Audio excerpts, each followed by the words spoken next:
Everyone, मैं आशा करती हूँ आप सभी ठीक होंगे। मैं काजल धामी आप सभी का स्वागत करती हूँ। मैं उम्मीद करूंगी कि आप सभी की सीटेट 8 फरवरी 2026 की तैयारी बहुत अच्छी यहाँ पे चल रही होगी। और इस तैयारी को ध्यान में रखते हुए आज की इस वीडियो में मैं आप लोगों के साथ पेपर 2 मैथ्स के 5 डिफरेंट टाइप के क्वेश्चन आप लोगों के साथ डिस्कस करने वाली हूँ। ये 5 स्पेशल टाइप हैं जिससे आप लोगों के एग्जाम में डेफिनेटली एक एक क्वेश्चन यहाँ पे बनते हुए दिखेगा। तो इस वीडियो को आप यहाँ पे कंप्लीट देखिएगा जिससे आप लोगों की सिंगल वीडियो से यहाँ पे मैथ सब्जेक्ट के अंदर 5 मार्क्स यहाँ पे वो भी न्यूमेरिकल के एरिया में आपके कंप्लीट हो जाएंगे।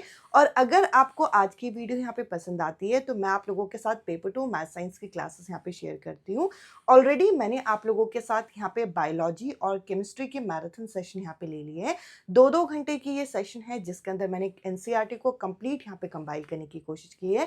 साथ ही हम पेडागोजी के भी सेशन यहाँ पे लेते हैं। कमेंट सेक्शन में पिन फॉर्म में यानी कि पहला कमेंट आपको मेरा मिल जाएगा जिसमें साइंस और मैथ से संबंधित सभी इंपॉर्टेंट प्लेलिस्ट मिलेगी जो कि कंटेंट एरिया की है, पेडागोजी की है। आप उन सेशंस को जरूर देखिएगा जिससे आप लोगों के मार्क्स यहाँ पे बूस्ट होंगे। अभी आप लोगों के पास सफिशिएंट टाइम है, 10 से 12 दिन में भी उन वीडियोस को अच्छी तरीके से प्रिपेयर करके आप अपनी तैयारी कर सकते हैं। साथ ही अगर आप लास्ट मोमेंट में इतना ज़्यादा स्क्रीन टाइम नहीं करना चाहते यानी कि सेल्फ स्टडी पे ज़्यादा ध्यान देना चाहते हैं तो आप लोग चाहें तो मेरे थ्रू बनाए गए हैंड रिटन नोट्स यहाँ पे परचेज कर सकते हैं जिसमें आप लोगों को कंप्लीट कंटेंट यहाँ पे समराइज फॉर्म में मिलेगा। साथ ही एनसीईआरटी का कंप्लीट कंटेंट, पेडागोजी और सॉल्व प्रीवियस ईयर पेपर मिलेंगे वो भी हैंड रिटन फॉर्म में, जिससे आप अपनी तैयारी करके इनसे भी मार्क्स यहाँ पे इंक्रीज कर सकते हैं। जिसके लिए आपको इस नंबर पे मैसेज करना होगा, ये यहाँ पे पेड फॉर्म में अवेलेबल है। तो चलिए आज का इंपॉर्टेंट सेशन यहाँ पे शुरू करते हैं।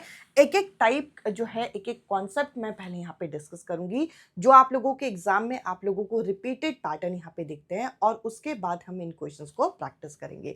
तो देखिए सबसे पहला टाइप जो मैं आप लोगों के साथ यहाँ पे डिस्कस करने वाली हूँ वो है यहाँ पे पॉलीहेड्रन का। आप लोगों ने इस तरीके के क्वेश्चन यहाँ पे देख लिए होंगे। अगर आपने प्रीवियस ईयर प्रैक्टिस यहाँ पे शुरू कर दी तो आप लोगों को दिखा होगा कि यहाँ पे कोई भी पर्टिकुलर शेप के बारे में पूछ के उनके फलक हो गए यानी कि फेसेस, वर्टेक्स, एज यानी कि किनारे, इनसे रिलेटेड क्वेश्चन पूछे जाते हैं। वैसे तो इस कॉन्सेप्ट के अंदर आप लोगों का सिंगल फॉर्मूला है जो कि आपको अप्लाई करना होता है, बट मेनली यहाँ पे दिक्कत क्या पड़ती है कि किसी भी पर्टिकुलर शेप के फेसेस, वर्टेक्स, एज को आप यहाँ पे याद कैसे रखोगे। और मैं आपको कहूँगी कि इनको आप यहाँ पे याद मत रखिए, इनको आप यहाँ पे निकालना सीखिए। तो चलिए इस इंपॉर्टेंट वीडियो को यहाँ पे स्टार्ट करते हैं।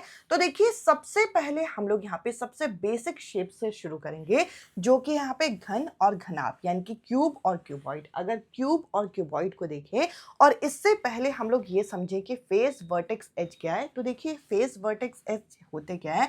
एज होती हैं ये जो लाइंस मैंने यहाँ पे बना रखी है, किसी भी शेप में ये जो लाइंस होती हैं इनको हम क्या कहते हैं, इनको हम यहाँ पे एज कहते हैं। ये आपको समझना होगा।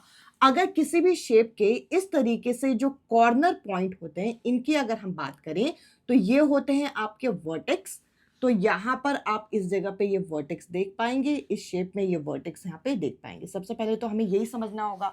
इसके अलावा अगर मैं यहाँ पे फेस यानी कि फलक की बात करूं तो किसी भी आकृति में जो फ्लैट सरफेस होता है, जैसे कि आप इस बोर्ड को देख पा रहे हैं, ये बोर्ड आपका कैसा एक फ्लैट सरफेस है। तो ये जो आपका फ्लैट सरफेस होता है, सतह होता है, इसको हम क्या कहते हैं, इसको हम यहाँ पे कहेंगे फेस।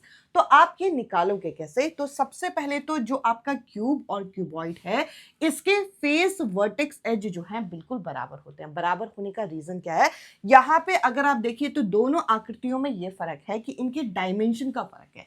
क्यूब के सारे साइड्स यानी कि लेंथ, ब्रेथ, हाइट जो है तीनों बराबर होती है और क्यूबॉइड के डायमेंशन अलग अलग होते हैं, जैसे कि एक माचिस का डब्बा आप यहाँ पे इमेजिन कर सकते हैं। तो देखिए अगर मैं आप लोगों के सामने एक एक करके इन चीजों की बात करूं तो आप इस कमरे को इमेजिन करिए। जिस कमरे के अंदर आप बैठे हैं उस कमरे में कितनी दीवार है, तो आप कहेंगे टोटल 4 दीवार है। इसके अलावा एक सीलिंग हो गई और एक फर्श हो गया, तो टोटल कितने हो गए, 4। और इसके अलावा सीलिंग 5 और ये 6, तो यानी कि फ्लोर जो हो गया वो 6 हो गया। तो फेस इसके कितने हो गए, फेस हो गए यहाँ पे 6। तो इसी तरीके से एक माचिस के डिब्बे को अगर हम इमेजिन करें तो उसके भी चारों तरफ से जो यहाँ पे अगर हम देखें तो चारों कॉर्नर जो होंगे वो आपके 4 टोटल होंगे, एक ऊपर फ्लोर और एक नीचे फ्लोर। तो इस तरीके से फेज इसके कितने हो गए, फेज इसके भी यहाँ पे हो गए 6। अगर मैं इन शेप की बात करूं, पहले हम इन दोनों को कंप्लीट करते हैं, फिर हम उसके बाद प्रिज्म और पिरामिड पिरामिड की तरफ मूव करेंगे, जो कि सबसे ज्यादा आपको कंफ्यूज करते हैं। अब अगर मैं इस शेप की बात करूं कि इस शेप के एज कितने हैं, तो एज आपके क्या होते हैं, ये जो एज होती है ये बेसिकली ये लाइंस होती हैं, और ये जो डॉट्स होते हैं ये होते हैं वर्टेक्स। अगर हम डॉट की बात करें तो इसमें कितने डॉट हैं, 1 2 3 4 5 6 7 8। तो यहाँ पे वर्टेक्स कितने हो गए, वर्टेक्स हो गए यहाँ पे 8। इसमें भी वर्टेक्स कितने होंगे, 8 आप गिन सकते हैं, 4 ऊपर हैं और 4 इस तरीके से नीचे हैं। और लाइंस कितनी हो गई, लाइंस की अगर हम बात करें तो 1 2 3 4, 4 ऊपर हो गई, 4 नीचे हो गई और 4 ये खड़ी लाइंस। तो इस तरीके से कितने हो गए, ये हो गए यहाँ पे 12 और ये भी हो गए यहाँ पे 12। अब दिक्कत यहाँ नहीं होती इन दोनों शेप में, दिक्कत होती है जब आपको यहाँ पे एक निकालना होता है प्रिज्म और एक निकालना होता है यहाँ पे पिरामिड। अब देखिए सबसे पहले तो प्रिज्म और पिरामिड में आपको डिफरेंस जो है, अंतर जो है पता होना चाहिए। इसके लिए मैं आप लोगों का एक ट्रायंगुलर प्रिज्म और एक ट्रायंगुलर पिरामिड की बात करती हूँ। तो दोनों में फर्क क्या है, अगर मैं यहाँ पे पिरामिड को बनाऊं तो पिरामिड के लिए ट्रायंगल आप इस तरीके से बनाएंगे, और ट्रायंगल के बाद पिरामिड की खास बात क्या होती है कि पिरामिड के ऊपर एक डॉट पॉइंट होता है। इस पॉइंट से आप इन तीनों चीजों को इस तरीके से जोड़ देंगे, तो ये बन गया आपका पिरामिड। और जब हम प्रिज्म की बात करते हैं, प्रिज्म में क्या होता है कि अगर आप एक ट्रायंगुलर प्रिज्म बना रहे हैं तो एक ट्रायंगल आपको ऊपर बनाना है, एक ट्रायंगल आपको नीचे बनाना है और इनको इस तरीके से आपको जोड़ देना है। तो दोनों ही आपके किससे बने, दोनों ही यहाँ पे ट्रायंगल से बने हैं। दोनों में फर्क क्या है, प्रिज्म और पिरामिड में ये फर्क होता है कि जो पिरामिड होता है ऊपर से इसका एक डॉट होता है, पर प्रिज्म में आपको ऊपर भी वही आकृति दिखेगी जो आकृति आपको नीचे दिख रही है। तो इस हिसाब से अगर आपको फेस, वर्टेक्स, एज अगर निकालने हैं तो कैसे निकालोगे, सबसे पहले मैं एक पिरामिड की बात करती हूँ। एक पिरामिड में अगर मुझे फेस निकालना है तो देखिए फेस आपका निकलता कैसा है। सबसे पहले तो यहाँ पे देखिए आप एक यहाँ पे पिरामिड कैसे बना होगा, इस तरीके से आपका ये जो 3 फलक हैं, 3 आपके यहाँ पे फेजेस इस तरीके से चिपके होंगे, तब जाके आपका ये पिरामिड बना होगा। तो 3 तो हो गए ऊपर के साइड और एक नीचे हो गया बेस, तो टोटल हो गए 4। अगर आपको ये भी निकालने में दिक्कत हो रही तो ऐसे आप याद रख लीजिए कि जो भी आपको यहाँ पे आकृति बोली गई होगी, एक ट्राइंगुलर पिरामिड बोल रखा है, तो ट्राइंगल में कितने साइड होते हैं, ट्राइंगल में 3 साइड होते हैं, 3 में आप एक जोड़ दीजिएगा। क्यों एक ही एक्स्ट्रा जोड़ना है, क्योंकि हम बेस को भी यहाँ पे काउंट कर रहे हैं। अब यही चीज अगर मैं एक पेंटागनल पिरामिड की बात करूं तो पेंटागन में कितनी शेप होती है, पेंटागन में कितनी साइड होती है, 5 साइड होती है। पेंटागन में 5 साइड होती है, तो 5 जो है 5 मान के चलिए कि फट्टे इस तरीके से 5 जो लाइंस है इस तरीके से लगाई गई हैं, 5 ये हो गई और नीचे एक बेस हो गया। तो यहाँ पे फेस कितने हो जाएंगे, 6 हो जाएंगे। अब मैंने तो यहाँ पे लिमिटेड चीजें लिखी है। अगर हेक्सागोनल पिरामिड होता तो हेक्सागन में साइड कितनी, हेक्सागन में साइड हो गई 6 और 6 में एक बेस को जोड़कर हम क्या कह देंगे, 7 कह देंगे। मैं उम्मीद करूंगी कि अगर आपका किसी भी तरीके का पिरामिड अगर पूछा जाए क्वेश्चन में तो उसका आप फेज आसानी से यहाँ पे निकाल पाएंगे, फेज निकालने में कोई भी दिक्कत आपको नहीं होगी। अब अगर मैं एक प्रिज्म की बात करूं, प्रिज्म के भी 2 उदाहरण लिए, एक यहाँ पे एक यहाँ पे। अब मैंने आपको कहा था कि एक पिरामिड और एक प्रिज्म में क्या फर्क है। जहां पर पिरामिड में ऊपर आपका एक टॉप में बस एक डॉट होता है, प्रिज्म में क्या होता है, वही आकृति हम दोबारा यहाँ पे बनाते हैं। यानी कि अगर मुझे एक प्रिज्म की बात करनी है तो एक प्रिज्म में फेस कितने होंगे, एक यहाँ पे प्रिज्म में और खास करके ट्रायंगुलर प्रिज्म में कितने फेस होंगे, तो ट्रायंगल 3 यहाँ पे होंगे जो कि इस तरीके से खड़े होंगे, एक नीचे से बेस होगा, एक ऊपर से बेस होगा। तो टोटल 3 तो हो गए आपके बीच में, एक ऊपर हो गया और एक नीचे हो गया। तो यहां पे 3 में एक जोड़ा, 3 में एक और जोड़ा, मतलब 3 में एक नीचे से बेस जोड़ा, एक ऊपर से टॉप जोड़ा, तो 3 4 5। जहां पर ये आपका फेस देखिए, एक ट्रायंगुलर पिरामिड में 4 आ रहा था, यहाँ पे आपका 5 आ गया, क्योंकि एक टॉप से भी सेम वही शेप ये बनाई जाती है।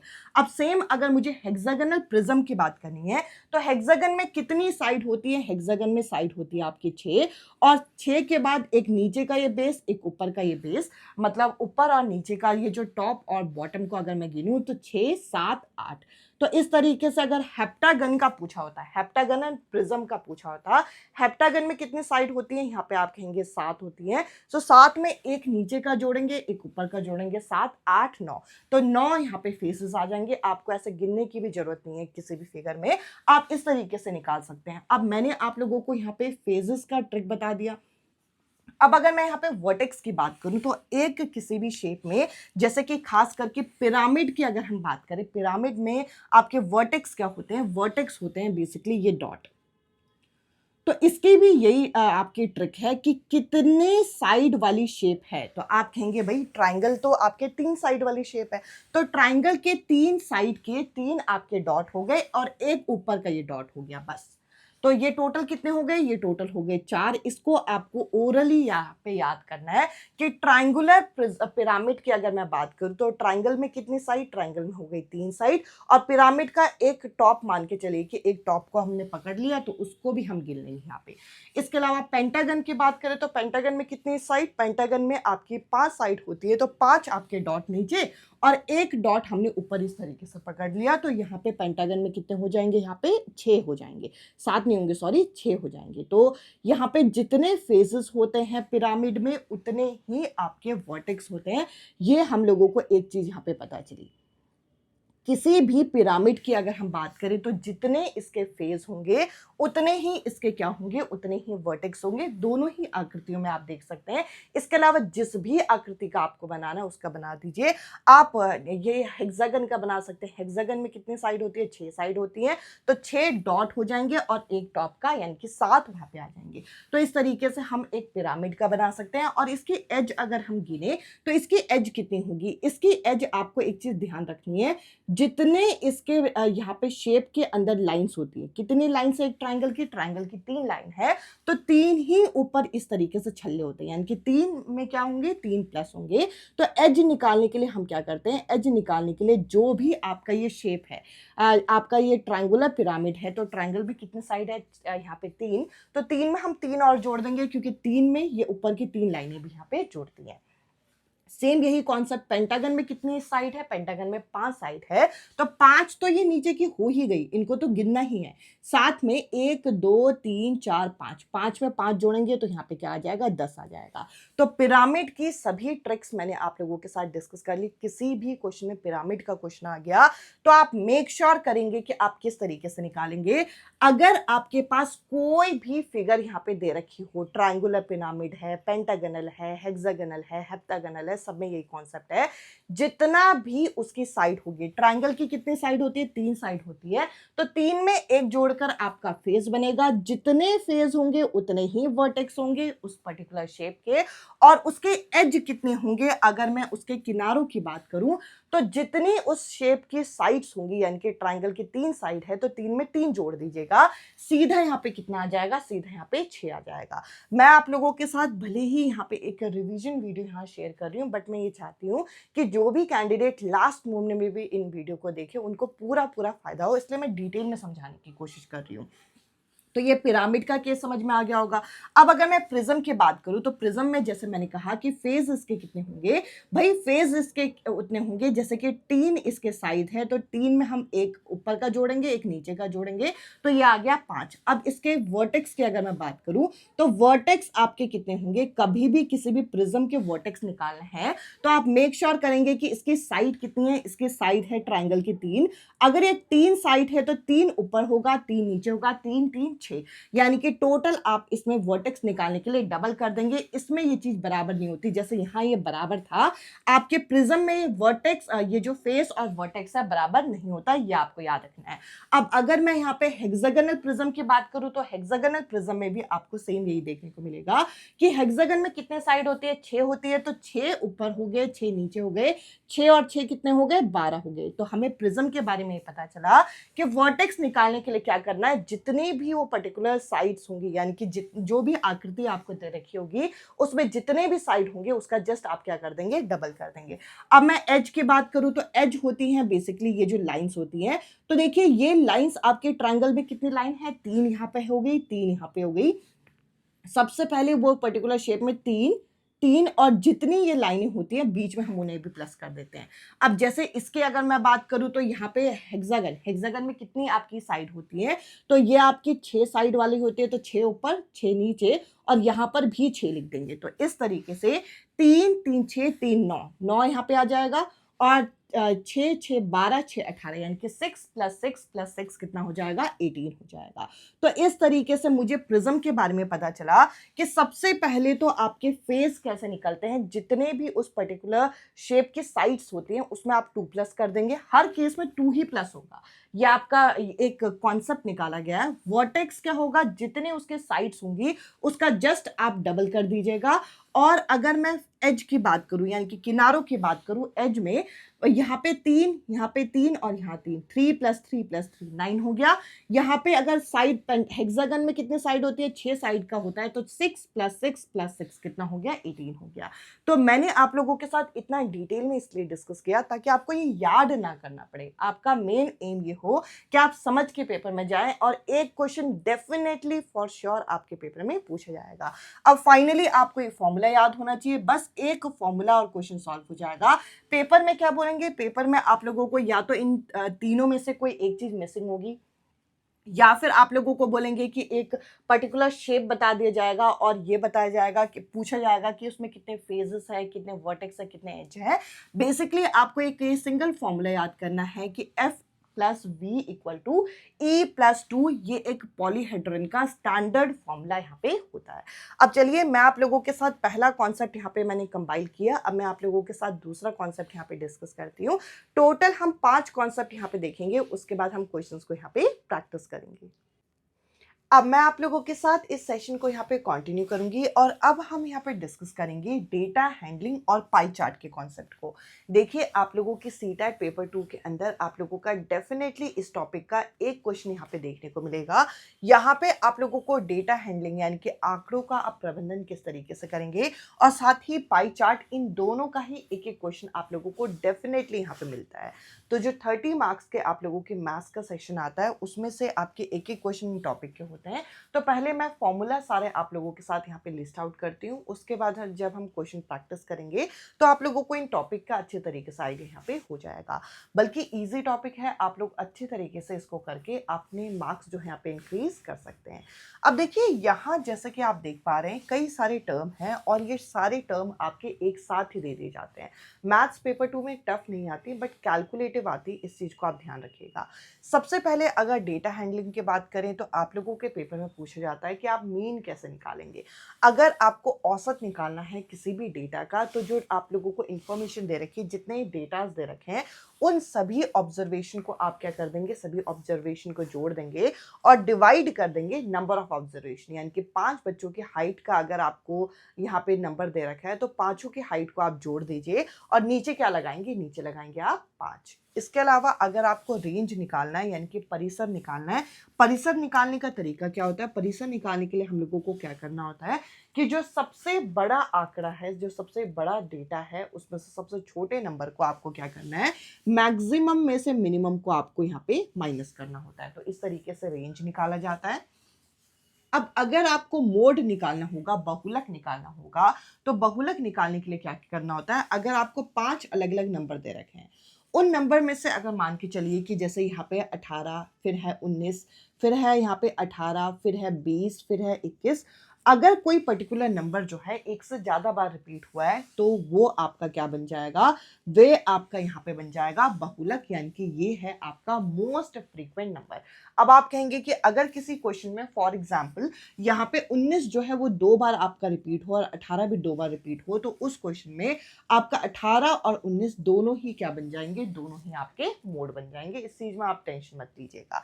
अब इसके अलावा लास्ट यहाँ पे हम लोगों का जो टर्म आपको यहाँ पे पढ़ना है वे क्या है, वे है यहाँ पे माध्यिका यानी कि मीडियन। अब देखिए माध्यिका शब्द का मतलब क्या है, जो मध्य में आए, जो बीच में आए, तो ये होते हैं आपके मिडिल नंबर बेसिकली।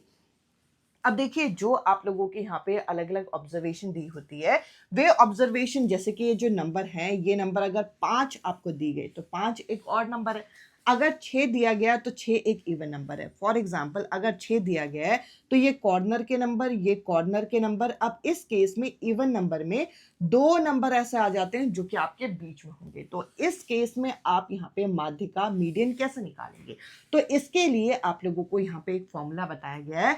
अगर आप लोगों की टोटल जितनी भी ऑब्जर्वेशन दी गई है वो अगर ऑड नंबर है तो उसका फॉर्मूला होता है, जैसे कि अब मान के चलिए कि ऑड नंबर जैसे 7 दे रखा है, 7 अगर टोटल ऑब्जर्वेशन है तो आप क्या करेंगे, इसका फॉर्मूला लगाएंगे n+1/2, मतलब 7 में एक जोड़ेंगे 8/2, 8/2 कितना हो जाएगा, 4 हो जाएगा। अब आपको करना क्या है, सबसे पहले जो आपको डेटा यहाँ पे दे रखे हैं उसे बढ़ते हुए क्रम में लगाना है, और बढ़ते हुए क्रम में लगा के जो चौथा ऑब्जर्वेशन होगा वही उस क्वेश्चन का फाइनल आंसर होगा। अगर ये जो नंबर है जैसे कि यहाँ पे 1 2 3 4 5 6, 6 जो है एक सम संख्या है, एक वह नंबर है, तो 6 वाले केस में क्या करेंगे, 6 को हम 2 से भाग कर देंगे, 6 को 2 से भाग करेंगे तो 3 आएगा। तो आपको सभी नंबर को बढ़ते हुए क्रम में लगाना है। खास करके ध्यान रखिएगा, जब कभी भी आपको मोड और मीडियन निकालना है तो सभी नंबर को आपको असेंडिंग ऑर्डर में बढ़ते हुए क्रम में लगाना है, उसके बाद क्वेश्चन को सॉल्व करना है। तो ऐसे आप लोग यहाँ पे मीडियन निकालेंगे। पेपर में क्वेश्चन कैसा आता है, पेपर में क्वेश्चन आएगा आप लोगों से ना, एग्जामिनर स्मार्ट तरीके से सब कुछ पूछ लेते हैं। अब आप कहेंगे सब कुछ कैसे पूछेंगे, एक ऑब्जर्वेशन इस तरीके की आपको लंबी चौड़ी दी गई होगी, काफी बड़े बड़े नंबर दिए गए होंगे ताकि आप कैलकुलेशन में फंसो। तो देखिए बड़े बड़े नंबर आपको दे दिए जाएंगे, कहेंगे उसका रेंज निकालो। आप रेंज कैसे निकालेंगे, सबसे बड़े नंबर में से सबसे छोटे नंबर को आपने माइनस कर लिया तो रेंज आ गया। अब कहेंगे मोड निकालो, मोड आप कैसे निकालेंगे, सारे नंबर को पहले इंक्रीजिंग ऑर्डर में लगाएंगे, छोटे से बड़े में लगाएंगे क्रम के अनुसार, उसके बाद देखेंगे कि कौन सा नंबर सबसे ज्यादा बार रिपीट हो रहा है, तो आपने मोड भी निकाल दिया।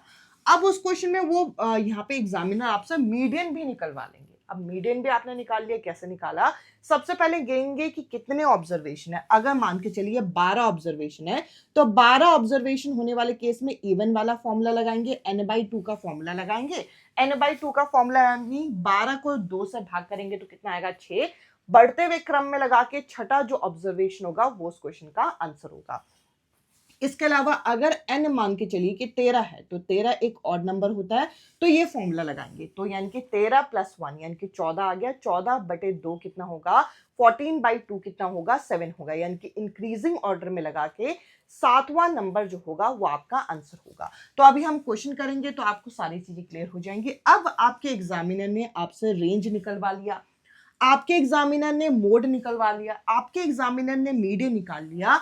अब कहेंगे कि तीनों डेटा का आप क्या निकाल दीजिए, एवरेज निकाल दीजिए। फॉर एग्जाम्पल किसी पर्टिकुलर क्वेश्चन का रेंज आ गया आपका 3, मोड आ गया आपका 2, और यहाँ पे मीडियन आ गया आपका 5। तो अगर आपको इन तीनों का यहाँ पे मीन निकालना है, यानी कि आपने क्वेश्चन के अकॉर्डिंग रेंज भी निकाल दिया, आपने क्वेश्चन के अकॉर्डिंग मोड भी निकाल दिया, आपने क्वेश्चन के अकॉर्डिंग मीडियन भी निकाल दिया। अब आपके एग्जामिनर क्या चाह रहे हैं, इन तीनों का आप निकाल दीजिए औसत। तो औसत आप कैसे निकालेंगे, औसत निकालने का वही आपका कन्वेंशनल तरीका कि सारी ऑब्जर्वेशन को प्लस करना है। तो 5 में 2 प्लस करेंगे तो कितना आएगा, 7, 7 में 3 प्लस करेंगे तो कितना आ जाएगा, 10 आ जाएगा। और नंबर ऑफ ऑब्जर्वेशन लिखनी होती है नीचे, कितने ऑब्जर्वेशन है, एक है रेंज, एक है मोड और एक है मीडियन, यानी कि ऑब्जर्वेशन कितनी हुई, 3 हुई। तो इसे आप 3 से यहाँ पे भाग कर देंगे, 3.33 समथिंग यहाँ पे आपका आंसर आ जाएगा। तो इस तरीके से आपके एग्जामिनर चारों चीजों को एक साथ यहाँ पे क्वेश्चन में फ्रेम कर देते हैं, आपसे चारों ही चीजें यहाँ पे आप लोगों को निकलवा लेते हैं। आई होप ये आप लोगों को क्लियर हो गया होगा। फॉर्मूले लिख लीजिए, क्वेश्चन जब हम प्रैक्टिस करेंगे तो ये आपको अच्छे तरीके से क्लियर हो जाएगा। अब जरा आ जाते हैं हम पाई चार्ट के केस में। मैंने आप लोगों के सामने एक पाई चार्ट बना रखा है। पाई चार्ट में आपको मेनली क्या सीखना है, यहाँ पे सेंट्रल एंगल सीखना है। क्वेश्चन इस तरीके से होगा कि यहाँ पे कुछ गेम्स यहाँ पे दे रखे हैं, जैसे कि बास्केटबॉल दे रखा है जो कि 25 बच्चे खेलते हैं, फुटबॉल जो है यहाँ पे 40 स्टूडेंट खेलते हैं, इसके अलावा यहाँ पे स्विमिंग जो है यहाँ पे 20 स्टूडेंट करते हैं, और टेनिस जो है 15 बच्चे खेलते हैं। तो ऐसे क्वेश्चन में सबसे पहले आपको निकालना क्या है, सबसे पहले आपको इनका टोटल निकाल लेना है। और टोटल निकालने के लिए मैं क्या करूंगी, यहाँ पे मैं 0 लगा दूंगी। 5 में 5 प्लस किया आया यहाँ पे 10, और अब मैं इन्हें प्लस करूंगी तो 4 5 6 7 8 9 10, यानी कि अब मैं कर क्या रही हूँ, इसको जरा देखिए। एक पाई चार्ट होता है, एक सर्कुलर रिप्रेजेंटेशन डेटा का, और इसके अंदर आप लोग इनकी यहाँ पे नंबर्स के अकॉर्डिंग हमने इनको यहाँ पे अरेंज कर दिया। अब आपसे कहेंगे कि सेंट्रल एंगल निकालिए किसी का भी, तो सेंट्रल एंगल आप निकालेंगे कैसे। फॉर एग्जाम्पल मुझे बास्केटबॉल का सेंट्रल एंगल निकालना है, तो जिसका भी सेंट्रल एंगल निकालना है, सबसे पहले उसका डेटा देख लीजिए कि कितना डेटा दे रखा है। तो फ्रीक्वेंसी इसकी कितनी दे रखी है, 25 दे रखी है। और टोटल फ्रीक्वेंसी कितनी है, यानी कि टोटल डेटा कितना है, टोटल डेटा मैंने यहाँ पे निकाल दिया इनटू 360 से क्यों मल्टीप्लाई किया, क्योंकि एक सर्कल में पूरा जो एंगल होता है वो 360 डिग्री का होता है। अब जो चीजें आप लोगों की कट रही होंगी वो चीजें यहाँ पे काट दीजिए। 0 से 0 मेरा यहाँ पे कट गया। इसके अलावा 5 की टेबल से 2 की टेबल से 2 5 जा 10 कट गया। इसके अलावा 2 की टेबल से अगर मैं काटूंगी तो यहाँ पे 2 1 जा 2, 2 8 जा हो जाएगा यहाँ पे 16। साथ ही अगर मैं इसे यहाँ पे काटती हूँ तो यहाँ पे क्या बचा, यहाँ पे बचा आपका 5 और यहाँ पे बचा आपका 18।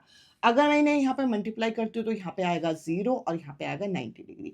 तो इसका मतलब क्या है, इसका मतलब यहाँ पे है कि बास्केटबॉल का जो सेंट्रल एंगल है वो कितना है, 90 डिग्री है। इसी वजह से मैंने यहाँ पे जब सेंट्रल एंगल का ये डायग्राम पूरा बनाया तो बास्केटबॉल को कितना डिग्री दिखाया, 90 डिग्री दिखाया। तो आपको ये फॉर्मूला यहाँ पे याद करना होता है। इस फॉर्मूले के अकॉर्डिंग हम क्वेश्चन यहाँ पे सॉल्व करते हैं। जैसा मैंने कहा कि जैसे ही मैं क्वेश्चन की तरफ यहाँ पे आप लोगों का मूव करूंगी, ये सारे कॉन्सेप्ट और अच्छी तरीके से स्ट्रांग होंगे। और मैंने सारे प्रीवियस ईयर पेपर को एनालिसिस करके ही ये वीडियो बना रही हूँ। जो टॉपिक आप लोगों का फ्रीक्वेंटली पूछे गए हैं, हर साल यहाँ पे पूछे गए हैं, हम उन क्वेश्चंस को, हम उन टॉपिक्स को यहाँ पे कवर कर रहे हैं। तो देखिए, मैंने एक और इम्पॉर्टेंट एरिया यहाँ पे आप लोगों के साथ कवर किया है। यहाँ से आपका क्वेश्चन पूछेंगे, क्वेश्चन प्रैक्टिस करेंगे तो चीजें अच्छे से क्लियर होंगी। अब चलिए आगे के कॉन्सेप्ट यहाँ पे कवर करते हैं, फिर हम क्वेश्चंस की तरफ मूव करेंगे। अब मैं आप लोगों के साथ इस सेशन को यहाँ पे कंटिन्यू करूंगी और अब हम यहाँ पे एंगल से रिलेटेड चीजें देखेंगे जो कि आपके एग्जाम में डायरेक्ट पूछी जाती हैं। अब मैंने यहाँ पे स्क्रीन में जो चीजें लिखी हैं, इनमें से एक क्वेश्चन आपका डेफिनेटली यहाँ पे पूछा जाएगा, चाहे वो कॉम्प्लीमेंट्री सप्लीमेंट्री एंगल का हो, चाहे वो ट्रांसवर्सल लाइन का हो, या फिर आप लोगों का पॉलीगन का हो। इन तीनों टॉपिक में से एक एक क्वेश्चन आपका एक पेपर सेट में देखने को मिलता है। या तो आप लोगों का कॉम्प्लीमेंट्री सप्लीमेंट्री एंगल आता है, या तो ट्रांसवर्सल लाइन आता है, या पॉलीगन आता है। तो तीनों को हम अच्छी तरीके से यहाँ पे देखेंगे।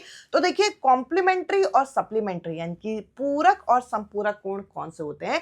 ऐसे दो एंगल जिनका सम आपका कितना हो, जिनका सम आपका 90 डिग्री यानी कि 90 डिग्री आपका अगर इन दोनों का योग बैठेगा, सम बैठेगा, तो वो होंगे आपके सप्लीमेंट्री एंगल। और ऐसे आपके दो एंगल, ऐसे आपके दो कोण जिनका योग कितना होगा, 180 होगा, वो होंगे आपके सप्लीमेंट्री। तो कॉम्प्लीमेंट्री होंगे जिनका सम 90, सप्लीमेंट्री यानी कि सम पूरक होंगे जिनका सम कितना होगा, 180। अब आपके एग्जाम में जो क्वेश्चन पूछा जाता है उसमें बोला जाता है, फॉर एग्जाम्पल देखिएगा जरा ध्यान से, x का आपको क्या निकालना है, x का आपको सप्लीमेंट और कॉम्प्लीमेंट निकालना है। यानी कि x एक ऐसा कोण है जिसका आपको क्या निकालना है, जिसका आपको एक तो सप्लीमेंट निकालना है। अगर मैं आपको ऐसा क्वेश्चन दूं और x का ही आपको कॉम्प्लीमेंट निकालना है, तो आप कैसे निकालेंगे? इसके लिए आप कोई बड़ा सा फॉर्मूला यहाँ पे याद करने की जरूरत नहीं है आपको। सप्लीमेंट क्या होते हैं? जो सप्लीमेंट्री से बने, सप्लीमेंट्री यानी कि समपूरक कोण कौन से होंगे? ऐसे आपके एंगल जिन दोनों का योग कितना होगा, जिन दोनों का योग मैंने बताया 180 होगा। फॉर एग्जाम्पल, अगर एक एंगल आपका x है तो दूसरा वाला एंगल कितना होगा? दूसरा होगा यहाँ पे, यहाँ आप कैसे करेंगे इसे, 180 माइनस x करेंगे। यानी कि पहला वाला एंगल क्वेश्चन में दे दिया गया है। पहला वाला एंगल क्या बताया गया है कि एक एंगल अगर x है तो उसका सप्लीमेंट क्या होगा, तो आप कहेंगे 180 माइनस x। ऐसे ही निकलेगा। क्यों? क्योंकि दोनों का सम कितना है? दोनों का सम है आपका यहाँ पे 180। फॉर एग्जाम्पल, मेरे पास 10 रुपए थे, 10 रुपए में से मैंने 2 रुपए आपको दे दिए, तो मेरे पास कितने बचे? तो मेरे पास बचे 8 रुपए। कैसे मैंने निकाला? 10 में से मैंने क्या किया, 2 में से 2 को माइनस कर दिया। तो वैसे ही हम क्या करते हैं, कभी भी आपको किसी भी एंगल का यहाँ पे सप्लीमेंट निकालने को बोले तो 180 में से उस एंगल को माइनस कर दीजिएगा। कॉम्प्लीमेंट निकालने को बोले तो यहाँ पे हम क्या करेंगे, 90 में से x निकाल देंगे। मोस्टली क्वेश्चन आप लोगों के या तो इस कॉन्सेप्ट से, या तो आपका डायरेक्ट इनका सम यानी कि सप्लीमेंट्री और कॉम्प्लीमेंट्री का आपका सम पूछा जाता है। कॉम्प्लीमेंट्री में 90, सप्लीमेंट्री में 180। या तो पूछेंगे कि x का यानी कि किसी भी एक पर्टिकुलर नंबर का सप्लीमेंट बताइए, कॉम्प्लीमेंट बताइए। सप्लीमेंट होगा 180 माइनस एक्स, कॉम्प्लीमेंट होगा 90 माइनस एक्स। आपको ये पता होना चाहिए। क्वेश्चन जब करेंगे तो कॉन्सेप्ट में और अच्छे तरीके से बूस्ट करूंगी। अब देखिए ट्रांसवर्सल लाइन क्या होता है। अगर आपका इस कॉन्सेप्ट से क्वेश्चन नहीं आता पेपर में तो ट्रांसवर्सल लाइन से क्वेश्चन आएगा। ट्रांसवर्सल लाइन क्या होता है, अगर दो समानांतर रेखा, दो पैरेलल लाइन को एक तीसरी लाइन यहां पे काटती है तो इसमें कई सारे एंगल्स आपके बनते हैं। अब इन एंगल से रिलेटेड क्वेश्चन पूछा जाता है। और क्वेश्चन क्या पूछते हैं, तीन टाइप के क्वेश्चन बोलते हैं। ऑल्टरनेटिव एंगल निकालिए, कॉरेस्पॉन्डिंग एंगल निकालिए, सप्लीमेंट्री एंगल निकालिए। तो इनके लिए एक ट्रिक आप लोगों को यहाँ पे याद रखनी है। कभी भी आप लोगों से एग्जाम में ऑल्टरनेटिव एंगल पूछे तो आपको एक लेटर याद करना है, Z। क्या लेटर याद करना है, Z याद करना है। कॉरेस्पॉन्डिंग पूछे तो आपको F लेटर यहां पे याद करना है। और अगर सप्लीमेंट्री पूछे तो सप्लीमेंट्री के लिए इस तरीके से C यहां पे याद करना है। और इसको बस यहां पे अप्लाई करके देख लीजिए। अप्लाई कैसे करना है, अगर मुझे कोई कहे कि मुझे ऑल्टरनेटिव एंगल निकालना है तो ऑल्टरनेटिव एंगल के लिए मैं यहां पर इस तरीके से Z बना लूंगी। Z आपका दो तरीके से बन सकता है, एक इस तरीके से भी बन सकता है और एक इस तरीके से भी बन सकता है। दोनों ही Z एप्लीकेबल है। और Z में बनने वाले ये वाले जो एंगल होंगे ये आपके एक दूसरे के क्या होंगे, ये एक दूसरे के ऑल्टरनेटिव एंगल होंगे। यानी कि A जो है आपका किसके बराबर आ जाएगा, B। अगर मैं इसको A और इसको B मान रही हूँ तो ऑल्टरनेटिव एंगल आपने इस तरीके से पहचाना। अगर मुझे कॉरेस्पॉन्डिंग एंगल निकालना है तो कॉरेस्पॉन्डिंग एंगल के लिए मैं क्या करूंगी, मैंने बोला कि मुझे F लेटर को यहाँ पे याद रखना है। F को जरा हम यहाँ पे बनाते हैं। F को अगर हम बनाते हैं तो F हमारा बनेगा इस तरीके से। ये जो मैं डार्क कर रही हूं आप यहाँ पे देख पा रहे होंगे, ये मैंने बना दिया आप लोगों के लिए F।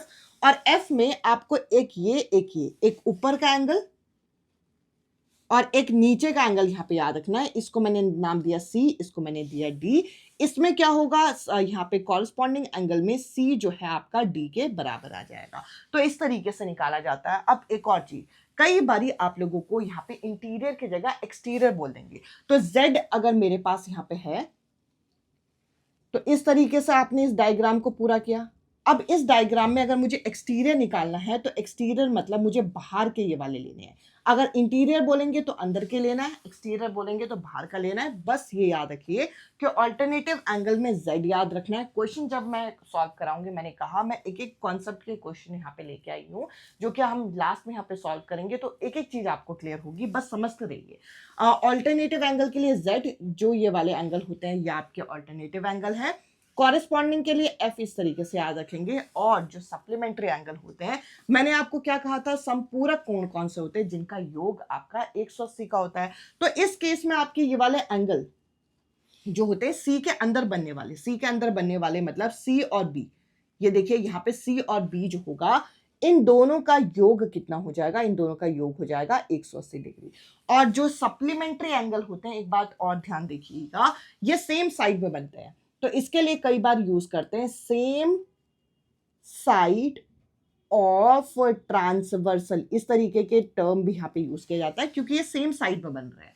तो अगर अंदर के पूछे तो ये अंदर वाले, बाहर के पूछे तो ये बाहर वाले क्या होंगे, इनका योग जो होगा 180 के बराबर होगा। क्योंकि कॉन्सेप्ट मैथ्स का चेंज नहीं होता। जब हमने यहाँ पढ़ाया कि इनका सम 180 है तो यहाँ ये बराबर नहीं होंगे। हाँ, ऑल्टरनेटिव एंगल आपस में बराबर होते हैं, कॉरेस्पॉन्डिंग एंगल बराबर होते हैं, पर सप्लीमेंट्री समपूरक कोण क्या होते हैं, इनका योग 180 के बराबर होता है।